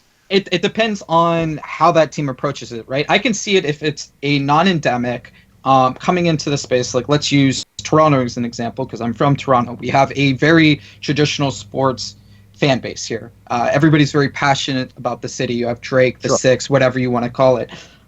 So I think it could work here if it's handled in the right way. But when you take, a team like Cloud9, and let's say they bid for the LA spot, you're taking this, this giant fan base, global fan base, and you're trying to narrow it down into a city. That's when you run into a problem. I don't think you're narrowing it. I don't think you're narrowing. I think you are, though. Well, you're not narrowing it necessarily, but your argument is the fact that it's going to be region-based, and that's why it's going to make sense. But you can't have the best of both worlds, right? A problem with a lot of esports teams right now is a lot of times in esports, teams that are trying to monetize have this exact problem, where they don't have a lot of team loyalty. You have fair weather fans that, if you're doing really well, wow, we're supporting you. Or fans of a star player who gets cut because he sucks. Or he changes to another org and they jump to another org. But that loyalty doesn't translate into dollar bills, right? If you're putting up merchandise or whatever, it's not comparable to traditional sports, which is a wider esports industry talking point, where we have this great viewership, we have the right demographic, but when you talk to corporations or you see the stats, it's like, but we're not monetizing compared to traditional sports, and that's because the teams don't have the loyalty and they don't have the backing. And if you lose a player on a certain team, or you lose a team, or you drop a game, that player is done with that team. And that's just a wider aspect. So I think regionality can help fix that, but at the same time, you're kind of quartering yourself to a city. But you can't have it both ways, I don't think. I just don't see that. So let's say C9, if C9 goes to a specific city, are they going to lose a bunch of fans by doing that? I don't think so. But your branding, your marketing, your whole strategy needs to be tailored around growing that city aspect. Yes. And when you're C9 and you have, I don't know all of C9's players or teams. Mango, great example. He would work, right? But let's say they have a European Dota 2 team. Does that work? Does that help? Because that sends a mixed message to the fans. That sends a mixed message. Oh, I don't think it sends commercials. If I was in charge of a team, it was Toronto based, it would be Canadian based. We would be going after Tim Hortons. We'd be going after, some of the telecom companies. I'd be going after whatever, BioSteel is a Canadian company that sponsored Energy instead of Monster or Red Bull or whatever. But when you're LA based, it just, you can't have this mixed message. I know it's such a mushy topic. It's, marketing and branding and all things like that. But you need to really buy into that city, and you need to support that city, and you need to support the players from that city and the people that have that image. Like Mango, great example. I think he works. I just don't see it, because American sports, hockey will import all the Swedish and Finnish and Russian players, and it just doesn't fucking matter. But you can still be of that city. You can still be of that city with all of these foreign players. Nashville Predators, right? They're Okay. doing really well in hockey right Yeah. now. And their city is buying into that, but they've been the Nashville Predators for a very, very long time. They're not making the jump from C9 to Nashville. And Okay. that's the difference, right? When you go from C9 to Nashville, you have no base. There's no starting line for you. No one in Nashville gives a shit about C9. And now you're trying to build that up from nothing. It doesn't work the same way. So wait. I don't know. So what's the Nobody's ever done connection this, so we to? don't know. Yeah. That's What is the connection It to doesn't region work that locking? way. But I'm saying that who knows? The connection to region locking, from my perspective, Thorn, was this: region locking matters less when you have localized teams, because no longer are player personalities the only thing to be fans of. You also have tribalism that comes from that team being part of your region. Ergo, having a full roster of foreign players is less damaging than it was previously from a branding PR perspective. That was my point. I agree it's less damaging, but I still think the overall scheme is so unimpactful. If you're the Nashville whatever for Overwatch and you have 6 Koreans on your team, I don't think anybody from Nashville gives a shit. So wait a minute. There's one way to find that. The one Yeah. part I don't understand about the premise there, HuK, is right. That's an extreme example, obviously. Like, you only have Yeah, Koreans. of course, sure. But here's the part I don't get. Surely, for that premise to work, you have to have someone from Nashville. And that comes down to what cities are selected. No, is that your contention though? That if you're going to make it geolocated, like if you're in LA, you have to have an LA player that people can support. Which is not true of any professional sports team that has rabid fan bases. But is that like the premise you're going with? I'm saying it helps a lot. If I'm Toronto, whatever, and I have a Canadian player from the Canadian World Cup, if I have Surefour on my team, that helps a ton. Do I think it's as easily done in the US, city by city? It really depends. I think it depends on the player, the image, the marketability he brings, right? Someone like Mango in the US is a huge factor because he's so American. Okay, HuK, here's a question then. Sure. Let's say that premise, for the sake of the argument, let's say it's true. Let's say, it's absolutely correct and it would play out that way. Then why would you actually need region locking? Like, say Monty disagrees and he gets a team with 6 Koreans. Listen, Monty gets 6 Koreans and HuK gets 4 Koreans and Surefour and someone else Canadian, right? Surely you kick the shit out of Monty if your premise holds up. Now, not in the game, but you will, in business, you'll market better than him. So why would you need region locking then? Surely people who want to succeed in business will be incentivized. So region locking, I was never saying that it should be like North Americans and Koreans are always in Korea. I'm saying some kind of like a balance of them, right? Yeah. Like a certain number of imports or whatever you want to put it. So yes, in that example, 6 out of 4 or 4 out of 6, and I have Surefour and I'm a Canadian team, then I think, yes, I do better than Monty with his team of 6 Koreans, 100%. Then why do you need region locking? Like, haven't you just essentially, in fact, isn't region locking better if it doesn't exist for you? You are now beating him in business because he's so dumb he imported 6 Koreans. Yeah, exactly. Yeah. So why do you need it? I mean, I don't get that part of the premise. Because I don't know how, like, what's the prize pool for this? I don't know how strong is the premise of being number 1 on versus popular. Okay. Yeah, yes. Exactly. So I have no sense what that deal is. But you're a franchise, so you can take your lumps if you don't want to be the best team, but you want to be the most likable team, right? Yeah, but I don't know the numbers, right? Like, Sure. I don't know if Spurs gets a huge percentage and the Overwatch League as a whole is doing a lot better. Well, I mean, personally, I hope we're moving away from large prize pools because I'd rather just see that money in franchise teams distributed to the players via salary rather than just competing for giant prize pools, because no real big sport does that in America. You make a small bonus if you're in the Super Bowl, if you win the Super Bowl, but it's not like, Sure. I think the players should be that money should be shunted to the salaries. So that's an entirely different conversation. Yeah. I mean, from my perspective, so growing up, I watched a lot of the Colorado Avalanche, and the fact that Peter Forsberg was from Sweden did not prevent me from being a giant fan of him. And I watched Colorado Avalanche because I grew up in Colorado, and I was a fan of that team. So I guess I think that the regionalization will initially, right, the fans of Nashville might have to get used to 6 Koreans. But in 10 years, if that team is still there and has been active about growing their fan base over that time, that attachment starts to develop. It just needs to happen over a number of years, right? So they might take a hit initially. But as an example, this is an interesting example. So the Colorado Avalanche moved from Quebec. They were the Quebec Nordiques, right? And they moved to Denver in 1996. Thank God. I was not, up until that point, a hockey fan. But I started to watch a lot of hockey after they moved to Colorado, and especially because they won the Stanley Cup in their first year. And like I said, it was a completely new team. No fan base in Colorado for hockey at that time. And due to their success, it didn't stop me from loving foreign-born players. So that's where I think you're wrong. I think that if a Nashville team fields 6 Koreans and fucking wins Overwatch League in that first year, I think they're going to have a lot of fans. That's what I think. But in your own words, it could take 10 years. Is Overwatch But I'm giving you years? a 1-year example. But you said in 10 years you could see that fan base building up the popularity. Sure. Like, this isn't it, hockey's been hockey and it's been hockey forever, right? And you have those fans that are already in place in Colorado, and then a team comes in and they're like, "Oh, great." Overwatch could take 10 years to build that city-based loyalty, that city-based fan base. So here's my counter argument.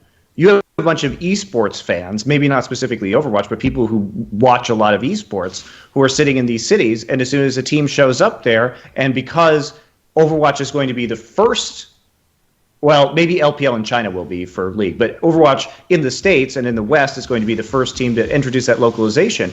Maybe you have a League of Legends fan who isn't into Overwatch, but as soon as they show up in Nashville and they have a team to root for, they're like, "Ooh, great," just like you just said, and then they become a fan.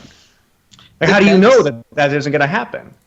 It's really hard because they're two different worlds, right? Like, esports is an internet-based global thing that has been established for years now, and now you're narrowing that scope to a city, and you're telling somebody, a fan, who has predominantly, as we both agreed, been a fan of players, and telling them, all right, now we want you to pick this team because it's city-based instead of having your favorite players, even if you're not telling them that mentally their mind is going through that process.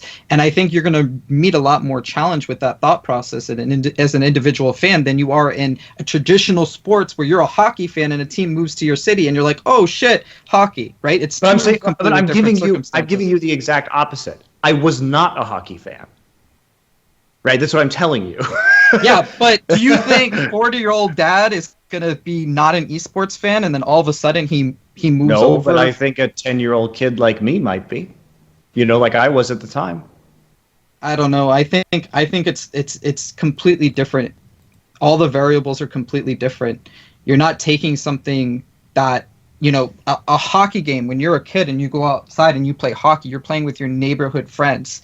Even if you weren't a hockey fan, that's what you do when you want to participate at. When you're playing video games, there's no regionality in that sense, right? You're just going to your computer and you're logging on and you're playing games. There's so many aspects that are globally based for esports that don't necessarily translate to a city-based dynamic. Here's my problem with this whole premise, right? I don't know. Like, I literally did, when I was in high school, log on and play StarCraft with my friends locally or bring my laptop over and LAN with them. So, like, your entire argument has not applied to my life. And I know I'm exceptional in that way. But anyway, continue. I mean, no, in the olden days of the esports world, maybe that was the case. But we're getting more and more global. I think that's hard to argue against. To me, both these premises are way too unrealistic for right now. Like, here's the problem I have with the whole concept of geolocation. The idea that you are, tomorrow, when you make, like, I'll give you an example, okay? So we make, keep using the example, okay? We make it so that, we'll pick a different team, okay? We'll say that it's Immortals that's in Nashville, okay? So tomorrow they're the Nashville Immortals, right? Nashville's getting a lot of love. Tomorrow, you do your marketing campaign, you know, Immortals is coming, top Overwatch team, you know, we won the Overwatch winter premiere, whatever the fuck, you know, this team's coming. Now, here's the thing. I don't know what Monty actually thinks is going to work this way, but number of fans on day one who are from Nashville who are now fans of Mortals, 0. They were all already esports fans, right? So yes, listen, if you're an esports fan and you're from Nashville, yes, you might be on board. Number of fans who weren't from esports who now are on board because you're from Nashville, 0. It's 0. That's like years down. That's probably true. Because think about the factor that usually makes people who aren't, essentially you have to be, the real way for HuK's argument to make sense initially is you have to be the casual fan who doesn't yet know how good the player is, who's Korean, right? If you saw him play, you'd know, right, well, obviously the game transcends all culture. This guy's fucking amazing. Yeah, obviously we want this guy on his team. You have to be casual enough that you know the team, but not really the players. And what usually makes someone who like that able to be part of a fan of the sport is there has to be such societal pressure to want to be involved in the sport. Like your girlfriend has to be a fan of the team, or your school has to be a fan of the team. You know, that's like so many years down the road for both ends of your argument that like,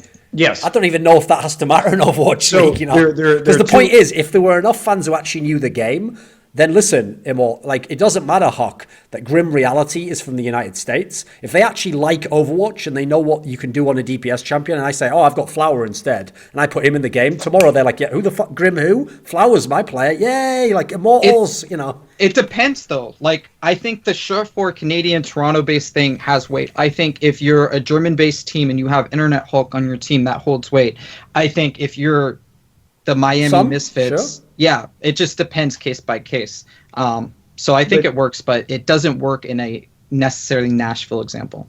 So there are several different things. Like you in your example, Thorin, you're talking about mostly these are going to be issues of turning. So let me just get your argument straight here. So you're saying like, okay, there are already going to be the esports fans in Nashville, and let's say they're an the only esports fan of fans. a different title.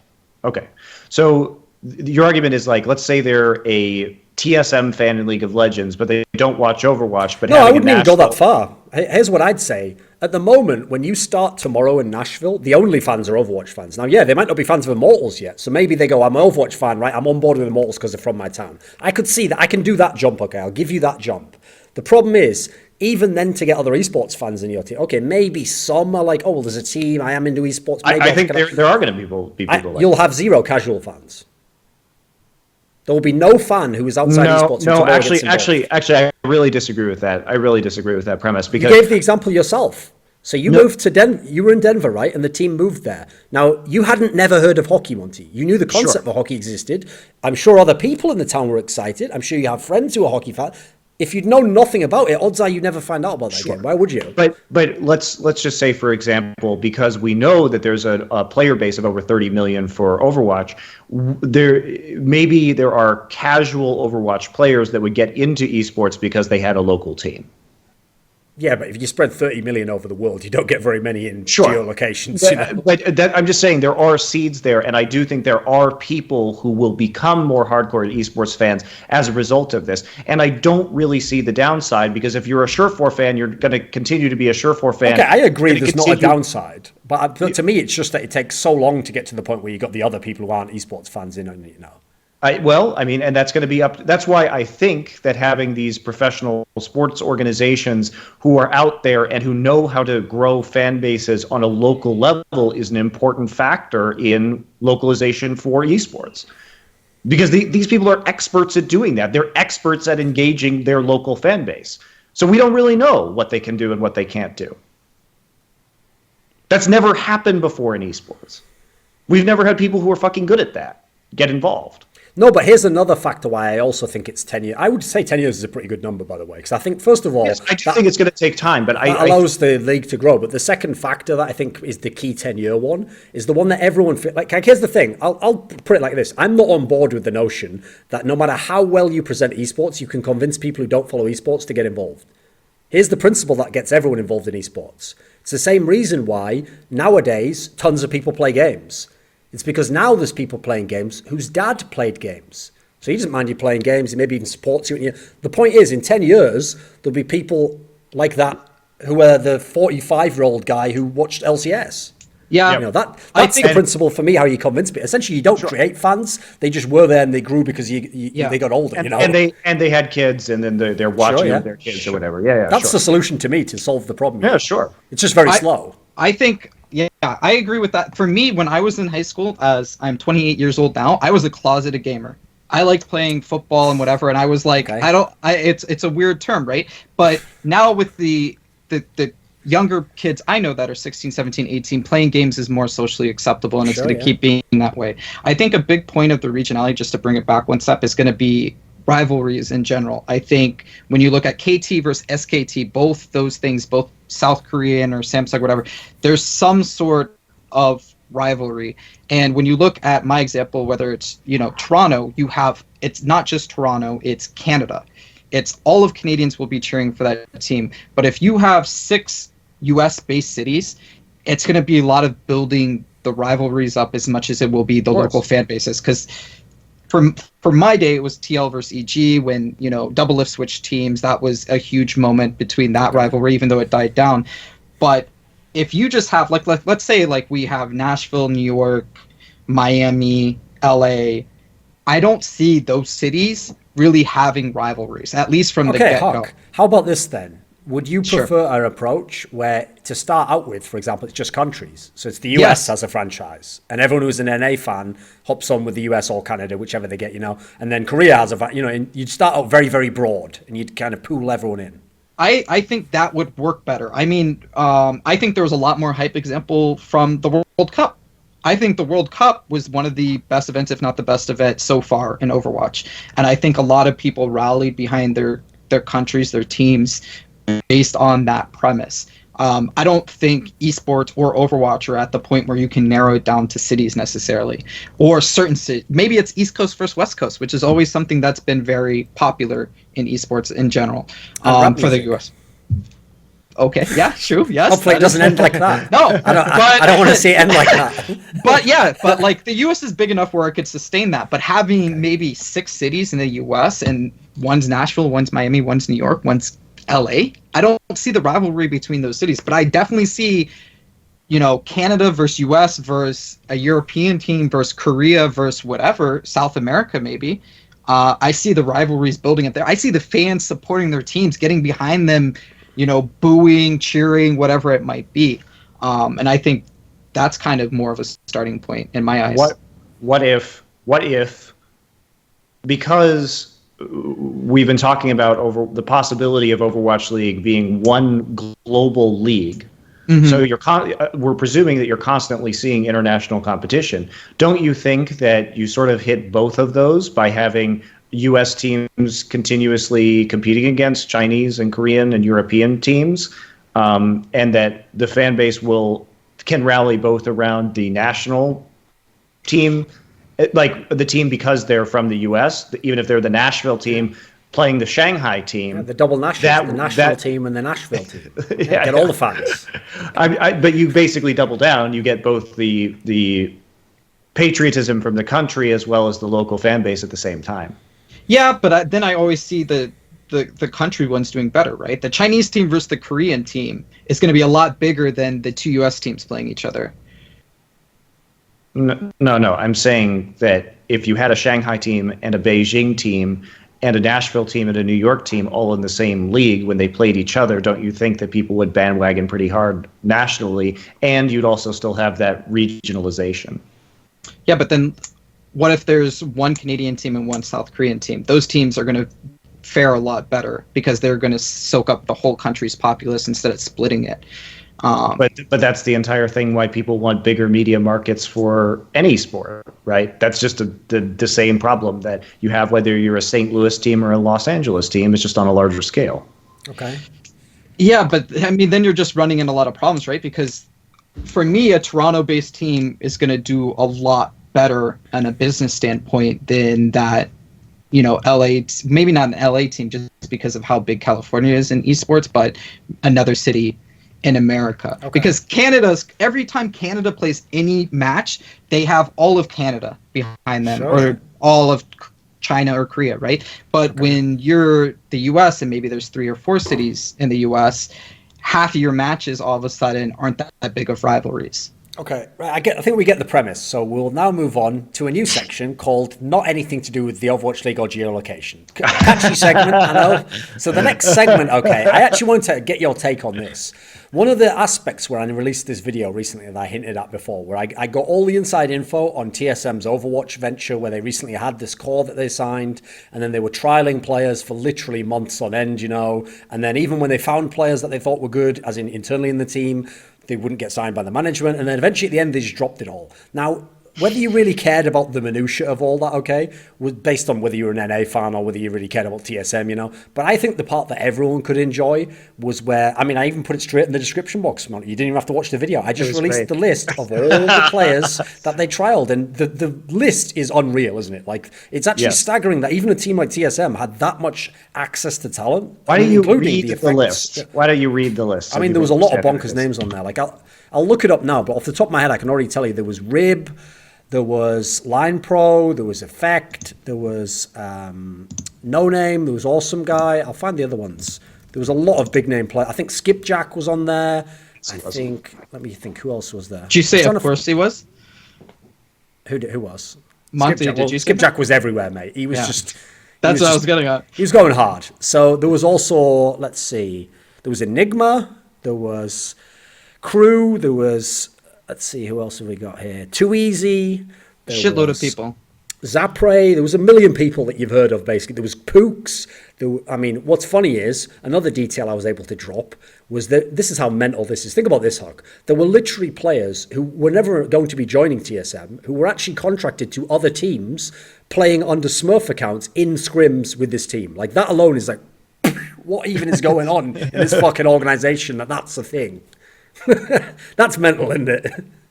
Yeah, I mean that comes back to the problem of teams not having stats to know, or that the managers to make educated, decisions, right? And then on top of that, just not knowing a business plan in general of which way they want to go. If you're trying out that many, and I think even from my perspective and knowing how long that whole process went on for, it wasn't like they got boots on the ground and we're like, all right, we got to get an Overwatch team. We need to happen in 2 to 3 weeks. Let's, go out this hard. It was multiple months where they were looking at Overwatch, looking at players, trying to decide, who to pick up. And I don't know. That is a fiasco for sure. I like EG's process more, even though it isn't a team I would have picked up, where they picked up, a tier 2 or even a tier 3 team, signed them, and then you just make adjustments over time. But at least you have a starting point, a reliable starting point. TSM, they have a lot of brand value, I guess, is the biggest takeaway from this, right? When you hear TSM players kind of like, all right, let's see what this is. Maybe it's a lot of money. That's also part of why they had this talent list, is because they were under the impression, we're TSM. Well, if we're TSM, we're an Overwatch. We're an Overwatch league. So as a result, the team wasn't unreal, but people were willing to join to get an Overwatch they would have. I don't even know why TSM would have assumed that. They've really never had that big of a presence in Blizzard Esports. Like, they've got big Hearthstone streamers, but it's not like they've been putting money into StarCraft or Heroes of the Storm players or anything like that, or teams.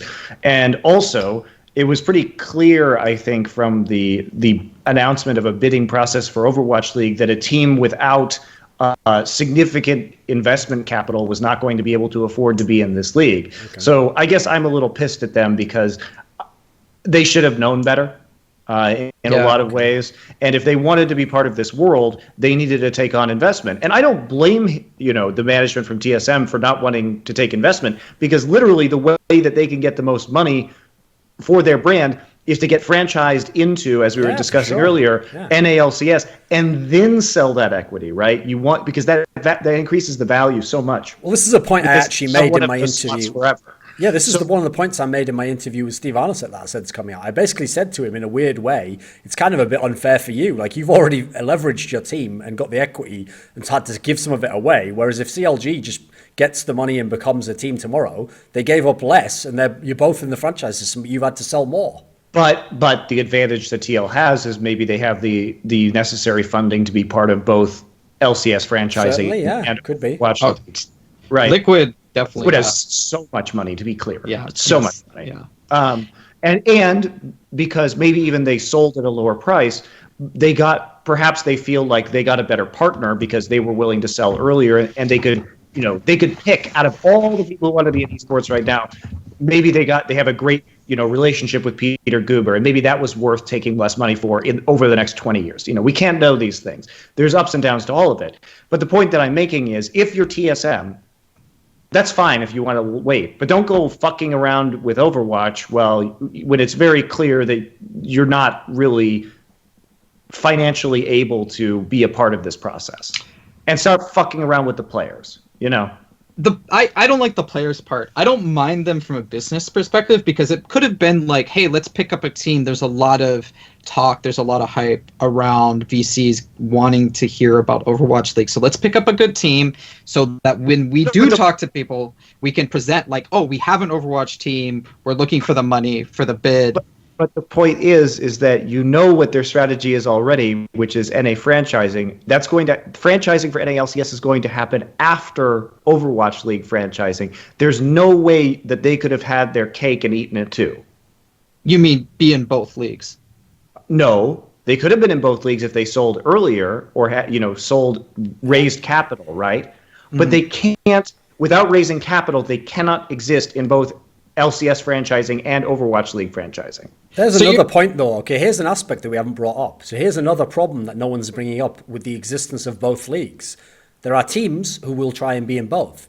How the fuck can you have the LA Lakers in basketball also be called the LA Lakers and be in the fucking MLB and be like, oh, this is fine, and we're all sharing profits and sponsor? What the fuck is that?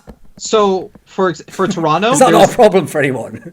I mean, Duncan, like, a lot of teams have similar ownership. Like, for example, no. It's the same exact team name. You mean the brand? If I own the Kings and the Lakers, that's different than having the Lakers in both leagues, and budgets shared between games that now contribute. As you said, you only adjust the league side of it. Like, if let's say Overwatch League had something similar, it doesn't at the moment, but let's imagine it did. How would the two leagues decide who gets what share of the sponsors and the pool and the rights and that sort of thing? Maybe they'll have to split them off like they would. So, for example, in Colorado, like, Stan Kroenke owns both the Nuggets and the Avalanche, right? Yep. But there's different brands with the same owners. That might happen. Who knows? What's the downside of having similar names? Well, as I just said, like in the LCS, you have to share your sponsorships, right? Sure. So we already pointed out that that's a problem, because how much of it was going towards the League of Legends team, right? How much? Because, by the way, in case anyone's unaware, there is not a single team in the world that gets their sponsor just for one team. They don't even present it like that. They present a deck. And in fact, that's one of the reasons why, Mark Merrill, you might have a losing over a League of Legends team, but still want a League of Legends team to have the better overall portfolio to get in the money that you then end up making from another.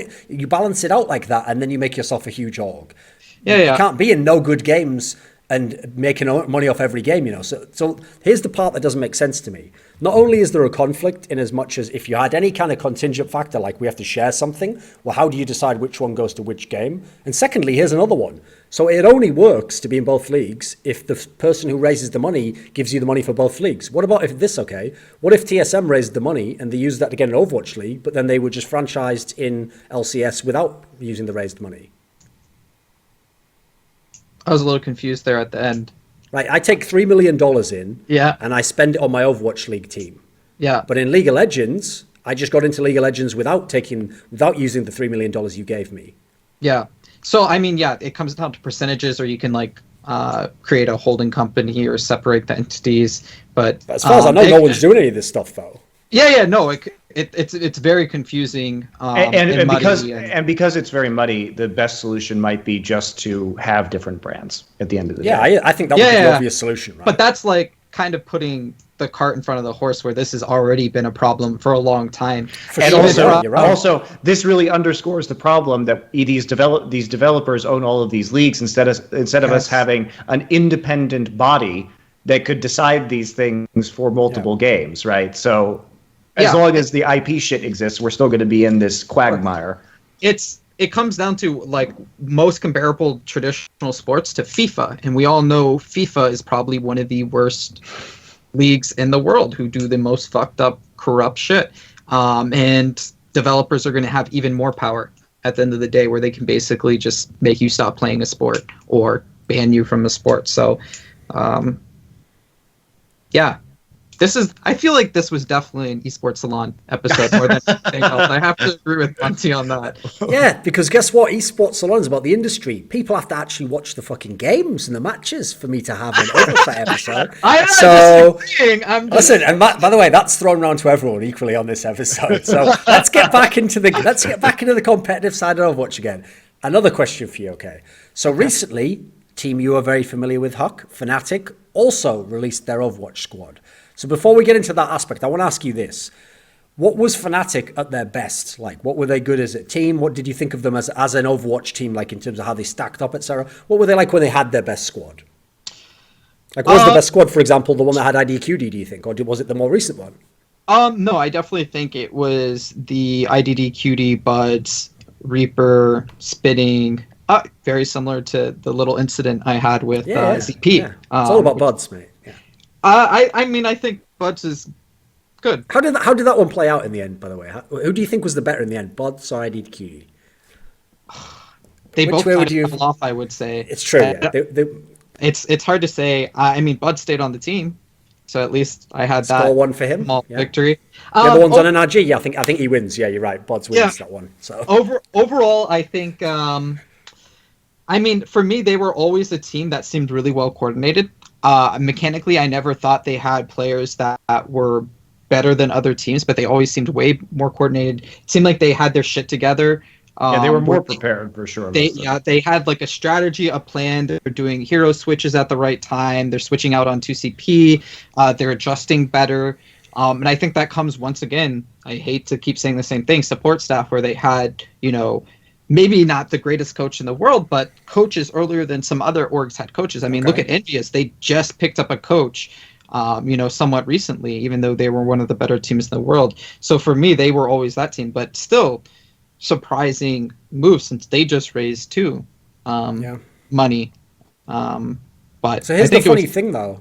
Is that when you say that, which is, by the way, that's the classic stereotype that everyone agrees on with Fnatic, is like, the team play was great, they had like a plan of what they wanted to do. If anything, that's what actually shows me they didn't have star players. Because normally it's the other way around. If you're a team who has really great like shot calling or team play, then your best players end up looking like the star players in most team sports I'm aware of, because people mistake like amazing coordination for your player who's already good. His talent gets emphasized by that, his weaknesses get covered, his strengths get emphasized, and usually that's where I normally get mad at esports fans who think that, the best team's like fifth best player is also the best at his role. It's like, he's not, he just plays in the best team, he's going to look fucking awesome, Wait till you see him on his next team when he's not with all those guys, you'll find out he's immortal, So sure. If anything, that kind of shows me that they were kind of lacking that star player for a long time, because there never really was anyone at the best peaks they had who looked like, this could be the best player in the world. No, and they got. That was always my complaint about them, especially when they were competing post IDDQD in Apex, is that in spite of their, I think, intelligent strategies and solid teamwork, they would just get destroyed by getting purely outskilled on a one-for-one basis, like pound for pound by the Korean teams when they were in Apex. And unfortunately, I just think like it was a team of supporting players, like support players that if they were broken up and arranged around stars on other teams could have been very successful, but they didn't have that outright star player who is going to change a game by himself. Yeah, your Taimu or Defran or Surefour or what else? I would generally agree. I think they had great team play, and that what made Buds and IDDQD look so good. But maybe they weren't as big of stars as some people thought, or even we thought. That's sad. Buds did look much better in Contenders recently. Yes. A lot better. So that was an encouraging sign. Another point for me. ZP isn't here to defend himself, so yes, you get all the points, HuK. Right now, you've got to love the one that you're with, So you win, HuK. Sure. So okay, but before they actually broke the team up, I mean, this is just this guy's luck at the moment. Apparently, Tailspin was actually scrimming with them, and he was potentially like someone who could have joined. So it didn't work out for him again. His journey continues, much like for old TV show Kung Fu. He must just go from town to town, getting into different fights, and then leaving once he's resolved that fight to go for a new adventure, which is in no way connected to the last one. So what would except you think? the difference between him and that show is that guy actually can physically travel to different locations, whereas with Tailspin, he refuses to move anywhere. So what would it, if in a world where that could have happened, where they could have added Tailspin, would that have made any difference? I think they would have been better. Would they have been a star superpower team? It's kind of hard to say. I don't think it's fixed by one person. I think even if you took, some of those star players I mentioned earlier and you put them on Fnatic, it doesn't all of a sudden make them a top 5 team necessarily. Okay. So I think it would have helped. I think Tailspin would have improved the team, but no, I don't think it would have, all of a sudden made them superstar. So here's a question I have for you, okay? Because this is purely speculative. You don't have to give any inside info for this. Sure. So if you asked an esports fan, well, will Fnatic be in the Overwatch League? They would say, of course. They would break your hand off instantly. They say, well, of course, look at the history this team has. They've been in so many different games. They've had some of the best players of all time. Like you said, now they have money. They've from just the raised Celtics. money. But I'll tell you one thing. If I was an insider and someone said, should you get involved in Fnatic? I'd say, no chance. Like, actually, if you have heard any of the things about their finances the last few years and some of the problems they've had, get the fuck away from that team. Like, that's a dangerous scenario. So I mean, they have a lot of money now. So, again, that investment round... Monty, they literally had to take a loan last year where if they defaulted on the loan, their entire org would be owned by another rival org. That was before. Yes, and the same people are in charge who got you into that position with one of the most successful teams ever inside the games. Yeah, they publicly announced they raised $7 million. Pretty good, not bad. Yeah, not bad. I mean, I know that they invested a lot of money trying to build out their merchandising, I think it was, and it didn't go so well. And then obviously the problems you spoke of. If I had to bet whether Fnatic makes the Overwatch League right now or not, I would say no. Would I invest into them? No. But there wouldn't be a lot of teams that I would invest in. Like, put it this way, for the people who think to themselves, oh, they're just releasing this Overwatch roster now because they're going to get a team anyway. Sure, yeah. No, that's the part where, what do you think the odds are on that? I think fans think that Fnatic are in. Yes. Probably. Yes. Of course fans think that, yeah. Yeah. No, I think, to be honest, most of the fan base, like traditional sports even, they have no idea what they're talking about. Yep, and they're completely oblivious. So. Like people who think the Leafs are going to ever do anything in any hockey league ever. So who would be, mate? Who would be? You know better than that. They're still doing great business. From Toronto, though, of course, kind of goes against your original argument. But we'll ignore that now, HuK. We'll ignore that. I grew up in Florida. Okay. I'm a Tampa Bay Lightning fan. All right, I love reasonable. Okay, that's true, Monty. You do realize HuK's actually like a fake Canadian. He's really just from the US, right? My dual citizen. He is. Okay, there we go. That's very good. Very good political answer there. Mate, you're American as it comes. So okay. Obviously, like I can't comment on teams not being in Overwatch League or being in Overwatch League. So I guess I don't have too much to add to this conversation. But I think that it's generally speaking, I think that when you see a lot of teams releasing rosters, you can't really know whether it's because they're not actually intending on participating in Overwatch League at all, or whether they are, because Fnatic was obviously having issues with their current roster, and any team that releases a roster may just be trying to start over and rebuild, even if they have an intention of being in Overwatch League later on. It's not really conclusive evidence of anything. No, so I agree with that.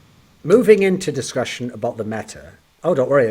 This goes deep. The folders on this one are big, boys. So I've got a question for you. One thing I actually love is when people come up with really witty names. I mean, famously, the Korean esports scene was the best at this. The nickname that actually is not only funny, but like describes the player's style or something about how they play. One of the best names, whoever came up with this, was for the Pharah Mercy combo, where it's called Pharmacy. Yeah, that's actually straight fire, whoever thought that. That is sick as fuck. That is very, very good. And also because, ironically, people who play those two champions very much are like two snakes just winding around each other in some sycophantic... See, I go next level, Monty. I can go levels beyond these little casual flags. They don't even know what I'm talking about right now. But here's the question, okay? At the moment, one of the things people laud about the scene is that it's great how many comps you can run. You can run all these different, you don't just have to run dive, for example, and you don't just die instantly if you don't, or you don't have to run what Meta Athena ran last season and hope it works, you know. So how strong actually is Pharmacy at the moment as a combo, as a component in comps? What do you think of it at the moment? At pro level? Yeah. I mean, I still don't think it's the norm. I think it's really dependent on the players. For example, Envious last night, I would have loved to seen them Dorado second point, just to actually talk about Overwatch a little bit. To run fair at this church stage or something to get them off the high ground, and it looked like they were lacking a little bit. I don't know if it was like mental lapse for them or a coaching error or what it was, but they were having a hard time taking the high ground at the church phase. And on the other hand, when they were defending, I think the other team actually ran Junkrat, which was a very weird composition to run to get them off the high ground. But it looked like they were lacking that depth in the sense that they needed some kind of extra dive DPS and, maybe like running the Genji Tracer or maybe, the Pharah Mercy, and they didn't run it. So I think it's still pretty uncommon.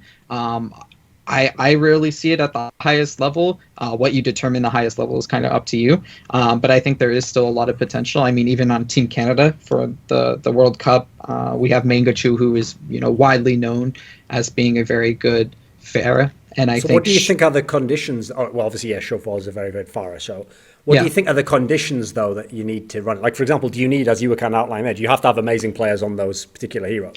Yeah. I think they're definitely high skill cap heroes. Both actually, even though Mercy obviously gets a lot of hate, especially in solo queue right now. But it's also, if Soldier's pretty popular right now, McCree is somewhat still pretty popular right now, and having players on the opposite team that are good at Soldier and McCree basically will definitely shut down Pharah Mercy. So it depends on the switch, it depends on the tempo of the game, and it's a lot less consistent because it can get so easily shut down by those two heroes. Where in the other spectrum, when you run Soldier yourself, it's always going to do pretty well. It's always going to be an impactful hero. It's not going to get shut down by anything. So I think that's primarily why you won't see it. It also depends on the maps, right? Because you're obviously going to see a lot more of it on 2 of the 3 points on Oasis than you are on certain other maps, right? So we see in general like certain points or really make themselves more available to solid Pharah Mercy play. Worth noting that I did see a lot of it in Contenders, we have seen less of it in general in Apex. And I think that that's probably because of the risk associated with it. It is sort of high risk, high reward, where if you get shot out of the sky, you can get totally screwed, or your Pharah can do an insane amount of damage with damage boosted rockets. And if you get that shot onto a tracer, then you just one-shot them, right? So it does contain some amount of risk, but depending on the map and depending on the players, you can mitigate that and get a lot done. Why do you think why does Mercy get hate in solo queue, HuK? Because it's kind of just a weak mechanical hero. I mean, like, people usually say that it doesn't take aim, right? You're not actually usually 90% of the time aiming. Doesn't it you're take shooting. mad decision making? I think it can be a high skill cap hero in the sense of positioning and when you're using res. I think it's a frustrating hero in the sense that it's hard to play well, and the space in which you can tell whether a player is great or good or mediocre is hard to tell. And without the stats and the knowledge of what that takes and where that is, especially from a solo queue perspective, right? If I'm on the ground and I'm Reinhardt and I'm holding up my shield and I have a Pharah Mercy and we're not winning, it's hard to know whether that combination is doing well or doing poorly, unless they're getting a lot of kills. I mean, if you're winning the map, no one's complaining, right? But if you're losing... So the complaints are mainly when it's on your team then? Yeah, exactly. And you don't. I think I understand the concept then. You don't know what the factor is of what you're losing. You're just seeing, you're not winning the map and you're not sure why, and you have a Mercy, and that's the first thing you can blame. Or it's also the fact that you have, people that can climb rank with just Mercy, and when that happens, Taimu, famously said that you probably don't deserve to be in Grandmaster if you're maining Mercy. He says a lot of things, but yeah, of course, he does say a lot of things. Some of which, lose him money, but that's fine. But at the same point, he kind of has a point, Okay. right? And it's just a lot of whining and complaining. Right. As usual in Here's the gaming. thing. I understand the premise if it's on your own team and because it's a difficult, like obviously before they had the buffs, you used to just get fucking deleted if it was in the middle of a fight. Like, yeah, that sucks if the person's like. I'll give you the analogy point for anyone who comes from League of Legends. I would say in that sense it's like the champion Yasuo, because here's the key thing about Yasuo. Okay, by the way, Monty, now that they've implemented the 10 bans, apparently Yasuo just never gets played. And if you know the context of League of Legends, that's because you ban it so that no one on your team can pick it. What people hate about it is that 99% of Yasuo players are morons who just run you into the ground by playing it, and the 1% are gods, and that's why people play Yasuo, because they all think they're the god, right? So my analogy would be, the reason why I think the solo queue angle isn't as important, obviously, is because I'll stick with the same champion. If you ever see Yasuo in pro play, that guy is a god. That guy would never be running it unless he was a fucking god. So in that sense, the solo queue aspect disconnects. So it's the same in Overwatch, surely, right? No one's running Mercy who's an idiot like Taimu's perhaps suggesting. You know, they're probably very good at, like you say, at positioning, knowing when to go and when to go out, how to play with their team, right? Yeah. Well, a very succinct answer there. Thanks for the backup on that one. I mean, it's true. I mean, I completely agree with your point. It's just a factor, like, if you're a pro level Mercy, you know, and Envious, for example, run it, then you know that player, they're respected, they can play other heroes. But when you're playing, there are people that only play Mercy. Literally, you know, 500 games, only Mercy every single game. And it doesn't matter whether they're playing it well or not playing it well. If you're losing, you look at them, you click their profile, you see only Mercy. It's the first thing you can blame, so you do blame it. And you honestly, most players probably don't know why they lose games. They probably don't go back and watch their replays because there are no replays. They don't know what the factor is. They just click search again, which is a even wider problem in esports as a whole. And this, I guess, goes full circle back to the Korean versus Western perspective, where Koreans in a lot of ways will practice specific things. When I was in Korea and I practiced with Korean StarCraft players, they will run, you know, the same build 10 times and go through each variable and each iteration of the build, where Western players, they're just playing ladder. And they're only playing ladder, and that's all they do. And it's comparable to traditional sports where you don't have traditional sports players that only scrimmage other teams, right? When I played football, you do different drills. You would, run laps. You would do the physical part of it, the mental part of it. You do dry runs of plays over and over again. You'd go through different iterations of, okay, if this is their setup, then we change it. We call them audible. We do that. And the Western teams, for the most part, don't do that. Even at the highest level, it could be any esport game. They don't run through the scrimmage. They don't do the necessary VOD review. They're starting to, but they're not at the same level that a lot of the Eastern teams are at in that sense. They just run scrimmages all day, every day, and then do a little bit of VOD review and think, okay, well, we feel kind of prepared. Sure. Who actually would be a contender based on the players you've seen for the best Pharah player? Who would you put out there as your names? I mean, HuK's already put out Shawfar. How highly would you rate him? I mean, pretty highly. I mean, we've seen like a bunch of players sort of flex into that role. It's been interesting in Korea because I think that most of the top DPS players have picked up Pharah at this point in time. So I guess we're seeing less of a distinction between a lot of the hit scan versus projectile players. Like Flowers has played a pretty good Pharah in the past. We've seen HuK pick it up to a certain degree, but I don't know. I'm trying to think of who's impressed me on Pharah recently. I don't know if I have a clear Pharah tier list in my mind at this point in time. You got some names for us, HuK? No, probably the two I mentioned. It's just not a hero that's played enough, I think, to be able to make that clear distinction, to be honest. When you look at, a lot of the McCrees or Soldiers or whatever, it's you usually get your run of the pick. And then even then, it's just kind of a guessing game.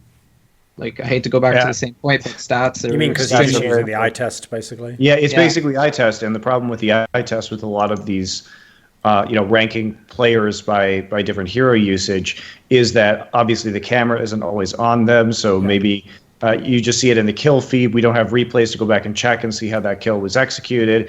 We don't have statistics yet. It does create a lot of problems when it comes. Who are they playing? Who's on their team? How much are they getting supported? It's just like there's so many variables. What level of competition are they playing in? Because are they playing in an online cup with X amount of delay.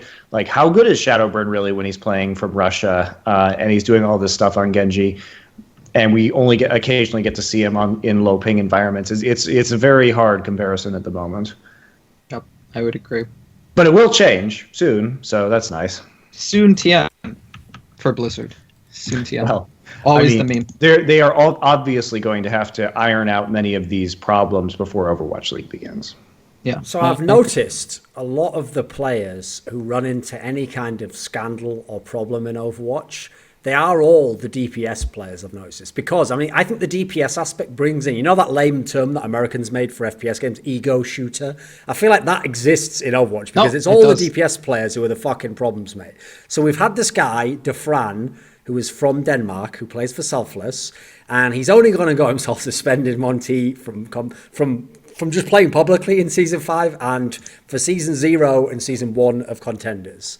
Now, do you know the full story behind this, Monty? Have you heard all the details of it? I've heard many of the details, but why don't you regale the viewers and I will fill in with what I know. So here's the part that's bizarre, right? Is that essentially what brought this to a light was that while he streams, again, there's another factor, right, that goes along with these guys. Not only this is how cocky DPS players are. They're not only on some level like antisocial, obnoxious, like doing blatantly stupid things, saying blatantly stupid things. They do it all in front of cameras. They do it while being recorded. Like, listen, we all while out at the club do crazy shit, you know. We don't just record ourselves and publish it, you know, live to the world while doing that, you know. I mean, that's just not the best way to go. So, key thing is, he was streaming while doing all this. He jokingly suggested that he was trying to throw the games he was playing, but he kept winning them. I mean, that alone, like, kind of speaks to, again, it's the arrogance, you know, I can't even bloody lose these games. I'm so fucking good at the game. I can't even lose them when I'm trying to. So that, along with the fact that as he was doing that, he was showing straight weeaboo trash, anime, semi-porn, softcore pornography while doing all this. They were like, erotic visual novels. And all I'm going to say is this, okay? These guys on the show, okay, they have to keep it, you know, politically sound, you know. They can't say anything out of bounds. So I'm just going to say this.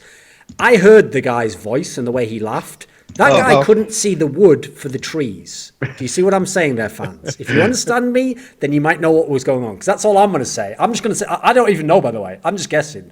But the way he was laughing and the way he actually seemed to almost, Monty, he achieved enlightenment. He actually, for a moment, came out of like samsara, you know, and he realized what an absurd joke life is, you know. He was just laughing at his own career. The fact that he was ruining it, you know. Maybe I'm too harsh, or maybe he went the other way. But you know what the best part of this was? Is even after all that shit, and he was eating shit on the Blizzard forums. Is it going to be about the tweet longer?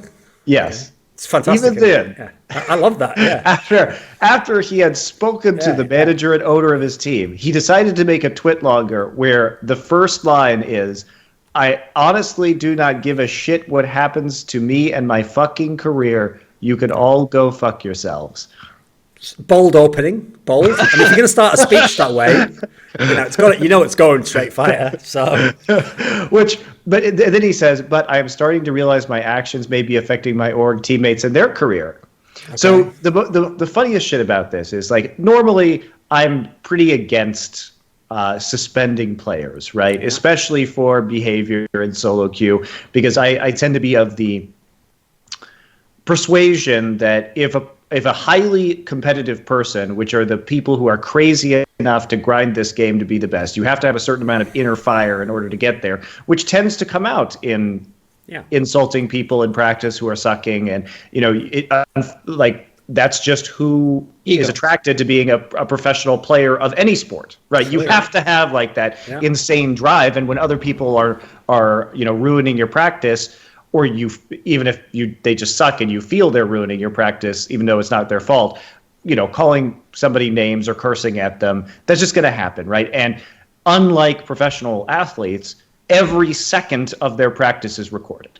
Yeah. So I feel that if you're like talking shit just in your games on the ladder, or in scrims, it's sort of whatever. Like, I don't really care. Maybe you find that player, right? But don't suspend them. Like, don't do what Riot was doing and like ban I Will Dominate for a year because of toxics. That's fucking ridiculous.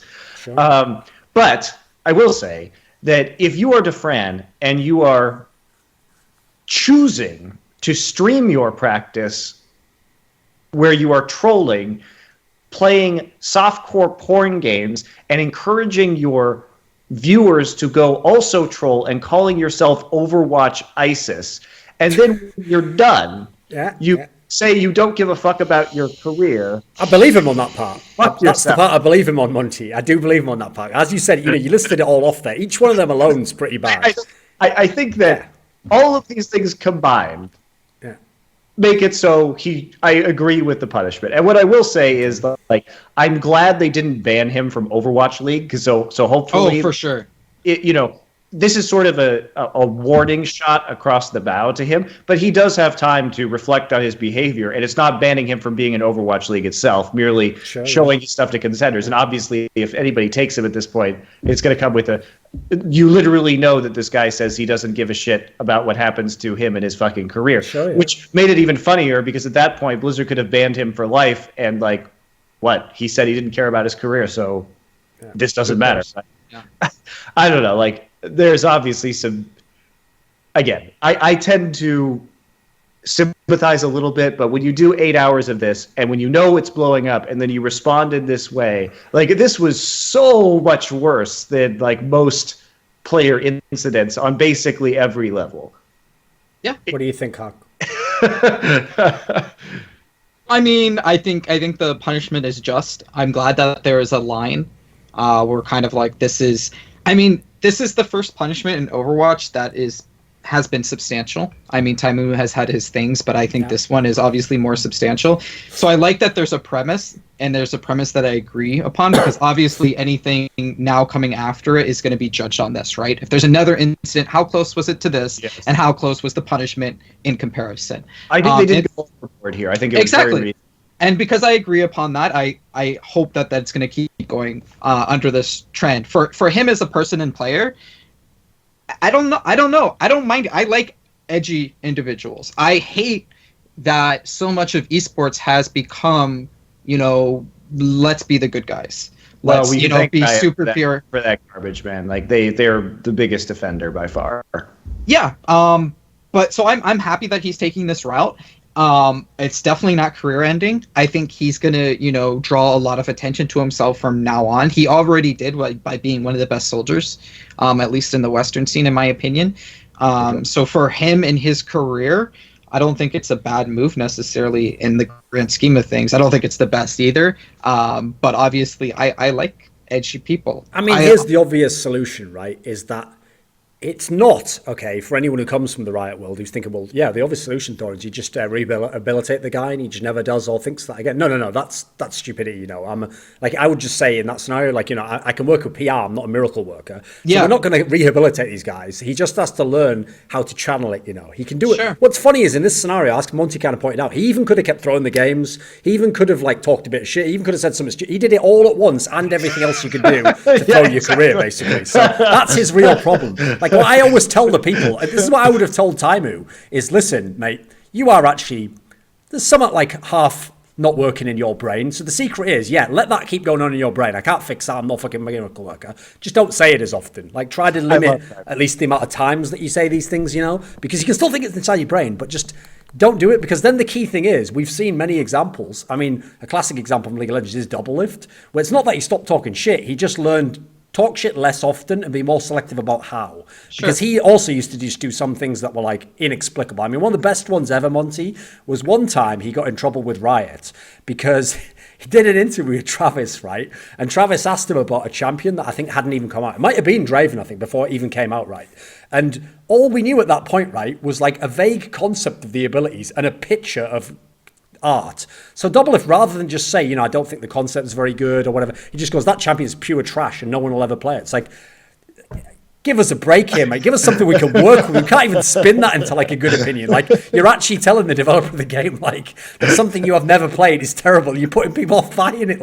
You've got to at least, there's got to be some bounds to it, Do trash talk, because then people like HuK, and myself included, will love you, they'll re-ride them. Yeah. But you have to at least give them some grounds to defend you, And the other problem with this scenario is, again, mostly I'm in favor of fining players so that if you want to be the Chad Ochocinco of esports, where he had like a touchdown celebration budget where he knew he was going to get fucking fined, but he just like set aside part of his salary to do that. Like, I think that's hilarious and awesome.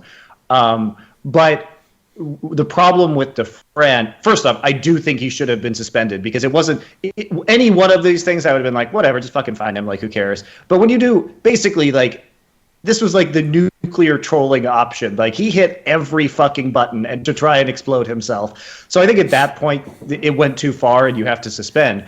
But it is worth bringing up that until Overwatch League exists and these structures are in place, and the teams are salaried and bound to this core concept of competition, there is no way to currently find the players, right? Mm-hmm. They can't find him right now because they have no control over, like, Blizzard has no control over Selfless as a team.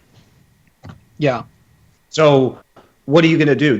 Literally the only punishment they can give at the current time is a player suspension from their competition and from, competing even in the solo queue, which is, they said he can't even play competitive for this entire season of competitive, which will be another couple of months. So I mean, he can make a Smurf or something, right? Unless they like lock down his IP and IP ban him, but then you can there's ways around that too. Like, are they really banning him from the season? I don't think so. It's more the public. He can certainly play. I know the mechanisms through which Blizzard can do this, and I will say that it will be challenging for him, not impossible, but challenging for him to get around them. If he moves and he has a new account, he has a little cousin. He goes plays on his cousin's computer. I don't think they can truly ban him. Listen, Fran, hit me up. You can play on my account, man. Oh no, now I'm banned. Shit. Well, Monty got an account I can use right anyway. So no. So here's the question then, HuK. Is he a good enough player that it supersedes all this? Like, yes, obviously Selfless, we have no idea if they'll ever get the funding and be an Overwatch League. Should he be an Overwatch League player on the basis of his skills alone? I want him to be. Not solely based on it, but I think this is definitely forgivable. Is he going to maybe... I think, like, for example, he's going to have a lot more trouble getting on a non-endemic team because they're going to do their homework. They're going to look at every player's Twitter feed. They're going to see everything, and he's immediately going to get X because it's just not worth the risk. But for an endemic, I think he definitely still has a career. I don't think it's career-ending by any means. I think, judging by how far he went, this wasn't... There are smart players in esports in a social manner where they will look at this and be like, you know what, I'm going to be a little edgy today, and I think the timing's right, and I'm going to be willing to double lift. He will talk shit and know this is the right moment because he's learned that. I don't think DeFran saw this as a calculated risk. No. I think he was reckless. Hopefully he learns from his mistake. Hopefully he knows where that line is and where the punishment line compared to how edgy he can be and how that translates to his own popularity and fan base. And he measures that, but I don't think this is career ending. And Blizzard, I think, from how they banned him from just Contenders and not saying that he couldn't participate in Overwatch League or was banned for a year, right? It's a discrete length of time that still allows him to go professional. They didn't ruin his ability to be a first-generation Overwatch League player, which I think would have been taking it too far. So I actually really agree with this length of punishment that's been given to him. And as a first offense goes, this one was, I think what he did was pretty bad, but it's not like he doesn't have another opportunity to get his shit together and still have a rewarding professional career. So I think, and as HuK was saying, it is very important that this is the first action by Blizzard against a professional player. So it's going to set the tone for punishments in the future, and I think this is a really good tone to set. So I'm quite pleased with it. Plus, if Taimu can be an Overwatch League player with some of the things we alluded to in the past, including that mad thing about that Anders Breivik team name, if there's that dirt out there on everyone, just keep it in the past now. Don't let anything else happen, and you're probably all right. Yeah. That's what's so mad about esports. Okay, in real life, by the way, loads of pro players in sports have skeletons way worse than this, obviously, kids all over the place, drug problem. The problem is, though, everything in esports is public. We now know all these guys' skeletons, and it's just always going to be a problem. You can only take so many of those hits in a row. Yeah, the world in general. I mean, the things that we judge as harsh and not harsh, and how extreme we think they are, and whether it's smoking weed compared to like domestic violence, and how we can sweep some of those under the rug and some of them just not. think of Idra. Idra got fired and fined over things that in the sports world, that's not even a big deal, mate. Like that Des Bryant from the fucking Cowboys does shit like worse than that on a daily basis, All what Idra did was insult people, But he said it publicly, like you said. He said it publicly where exactly. That's everybody the saw. problem. That's the problem. Exactly. Yeah. He's not saying it to his friend. You also can't cover it up. There's just concrete proof, and I think that's something. I mean, it sucks to see, because at the same time, the industry is built upon, in a lot of ways, streaming, and how popular you are in your own brand, and having so much of your life under that telescope or microscope is really tough, and it's only going to get worse. I don't see that problem going away. I think that's the issue with Defran here, is that he was doing it. He was cracking under this pressure and doing moronic shit when the spotlight isn't even that bright yet, and it's about to be a whole lot brighter. So I'm not sure he can hold it together emotionally enough if the intensity of pressure in the fan base and the reactions that people give him are going to be much larger in scope in the future. So I mean, there's a lot of warning. I personally like to believe that people can change, and that I hope he does get a second opportunity, and I hope he learns from this. But obviously, as any sort of employer or professional team Overwatch League owner in the future, you're going to be really skeptical about this guy. And we see this with players in the draft. A lot of their off the field behavior can affect their draft placements, and I think that as a result of these actions, the best Defran can hope for right now is to sort of be a bench warmer. He's not going to be picked up as a primary DPS player because the risk is too great. You're going to pick him up as a secondary player and see if he can, hold it together and maybe work his way up into that starting role. But I don't think anybody's going to, even an endemic team like you're saying, is going to take him as a starter. I think that's insane. I would take him as a starter. I don't think. I mean, it depends. Risk taker. Okay. All right. Well, you and I have very different. You and I have very different philosophies about GMing. Then maybe at least there's one guy out there that will take Defran as a starter. Wouldn't be me. I think if I was working for a non-endemic, it'd be a hard sell. I think for endemic, you could do it. Just depends how desperate you are, your budget. There's a lot of variables there. But in general, I mean, like you have the case of like who is it? SKT. Peanut, I think, was drunk, right? And he had, coma. He ran over and was like, "Hey, you stop this shit right now." We don't have that with Defran. Defran's like, coach reaches out to him, message him like, "Hey, can you not do that?" And he's like, "Nah." And he doesn't have that face-to-face interaction where like, "Hey, can we have a conversation?" Or "You need to turn this off," then have the conversation. And then he realizes his mistake, because I'm sure even for him, looking back on it, he would probably have chose a different route, knowing what happened to him now. Hopefully. He says not. He says he doesn't care, but at least for his teammates, the team, the org, everybody that supported him, I think he feels a little guilty. That's how I read the message. I don't buy the idea he doesn't care. I think that's just like, bro. Tough guy, yeah. Like, all right, fucking Mersault. Like, I don't care. Don't even care about anything. We wouldn't say anything, would you? You wouldn't even put a message out. You just take it on the chin and move on with your life. You're not some straight baller. What's weird to me is that there have been a lot of studies about teenagers and how their prefrontal cortex isn't fully developed, so they have a hard time assessing the risk reward of their actions, right? Which is why teenagers do a bunch of really stupid shit that they can't really see the outcomes of. Defran is 23. Like, shouldn't he have known that playing porn games on his stream and jumping up and down and in spawn on Torbjorn and intentionally losing? Shouldn't he know better by now? I think that's like the weirdest aspect of this to me, is that his age, he's definitely beyond the age where he should have fucking learned that this was going to cause him a few issues. Yeah. I don't know. It's like, it gets into all kinds of weird subculture esports things, right?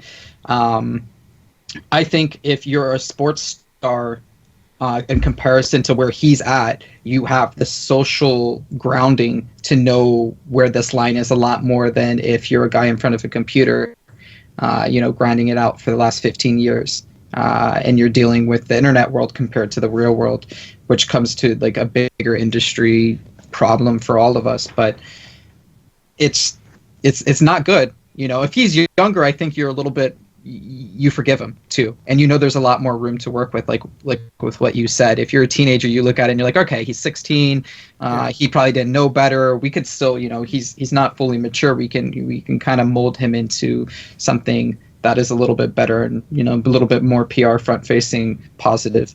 But who knows?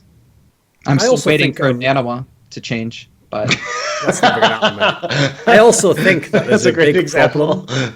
There's a big problem as well with the fact that in almost every other area of life, like the only other example is like sports, where you can just be so good at a sport that they almost have someone like babysitting you and a minder and stuff. And obviously the key thing about most traditional sports is at least you go through high school with a coach and then you go to a college, so at least there's some kind of a process to weed out the really nutters and all. Whereas the problem is, I feel like gaming especially is the only frontier left where you can be a total train wreck socially and in every level as a human, but just so good at a very niche aspect of a video game that you're put into a position where this could even happen. Like so many people would be watching you, people would care about you, be paying you, and then you could just go completely nuts. And there wasn't ever a point before that where you could ever learn the lesson. Like it's a very extreme scenario in that kind of a case, But it's applicable to so many things: girls, money, finances, taxes, like it in every aspect. Pro players in esports need some kind of mentorship, leadership, anything to support them, because they are very, very poor in a lot of social aspects. That would be the next story, HuK. That would be the next epic level. Okay, so Dufran, Taimu, if either of you really want to top the charts, okay, this is what you have to do. You have to, in like 2 years after you've been in Overwatch League, you've made a load of money. I think HuK nailed it there inadvertently. What you have to do is put out a tweet longer saying like, lol, don't even pay taxes. Fuck the IRS. Try that level. I want to see what happens to you at that level. That will be where it goes deep, because those motherfuckers will be elbow deep in your ass, like that audit's not going to be fun. Imagine that level of risk taking. He's got like 3 girls pregnant.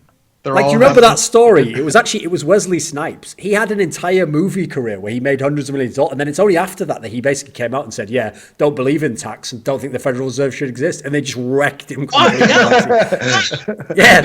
can you even get away with that? Exactly. We didn't. That's the key thing. It was absolutely bonkers, mate. That's so nuts.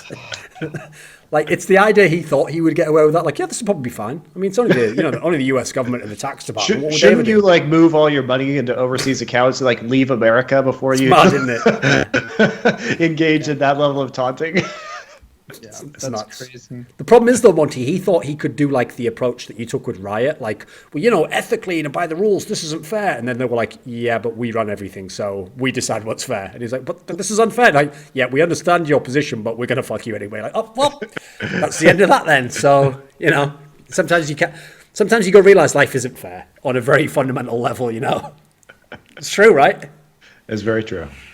Okay. Any final words, HuK?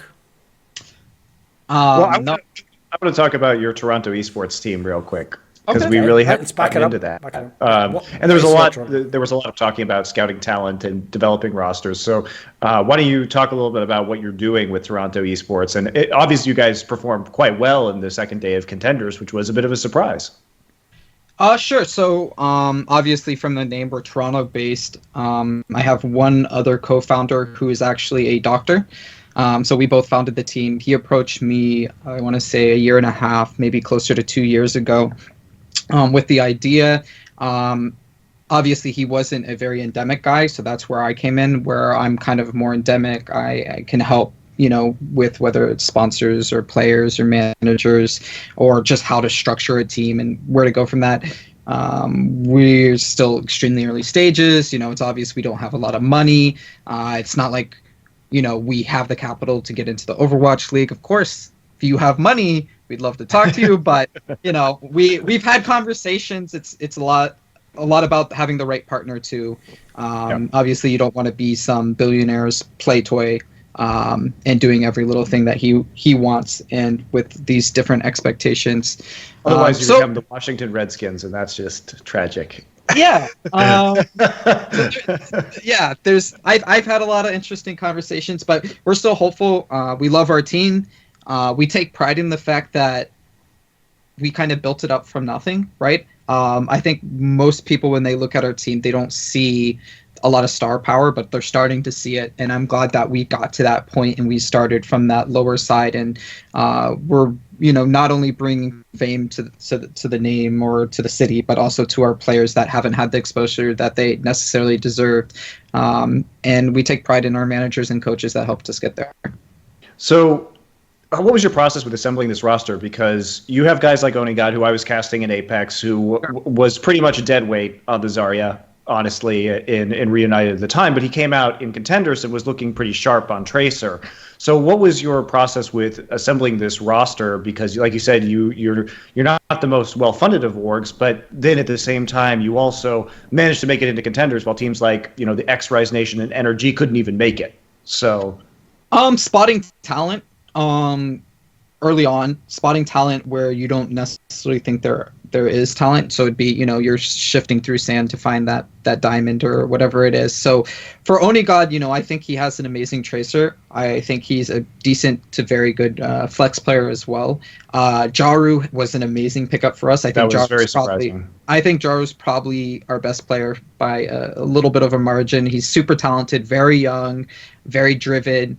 We kind of take a holistic approach. It's not only about skill, but how you view the game, the communication side of things. So I think from like that standpoint, even like what I keep saying, the support staff standpoint, we have a great team, management team, and we just take it step by step, right? This isn't the first iteration of our roster. It took, a good amount of time to get here. I want to say about a year, but we're very happy with what we've done, and we, take a lot of pride in our guys. We have a team house set up here in Toronto where they practice. We actually just picked up a very talented support player from Sweden that we're hoping to fly over in the next few days right before Contender, and trying to get Jaru his passport so we can have all 6 here to practice. And where is Jaru from? Cali, SoCal. Oh, okay. So yeah, I mean, is the support player's name Vonathil?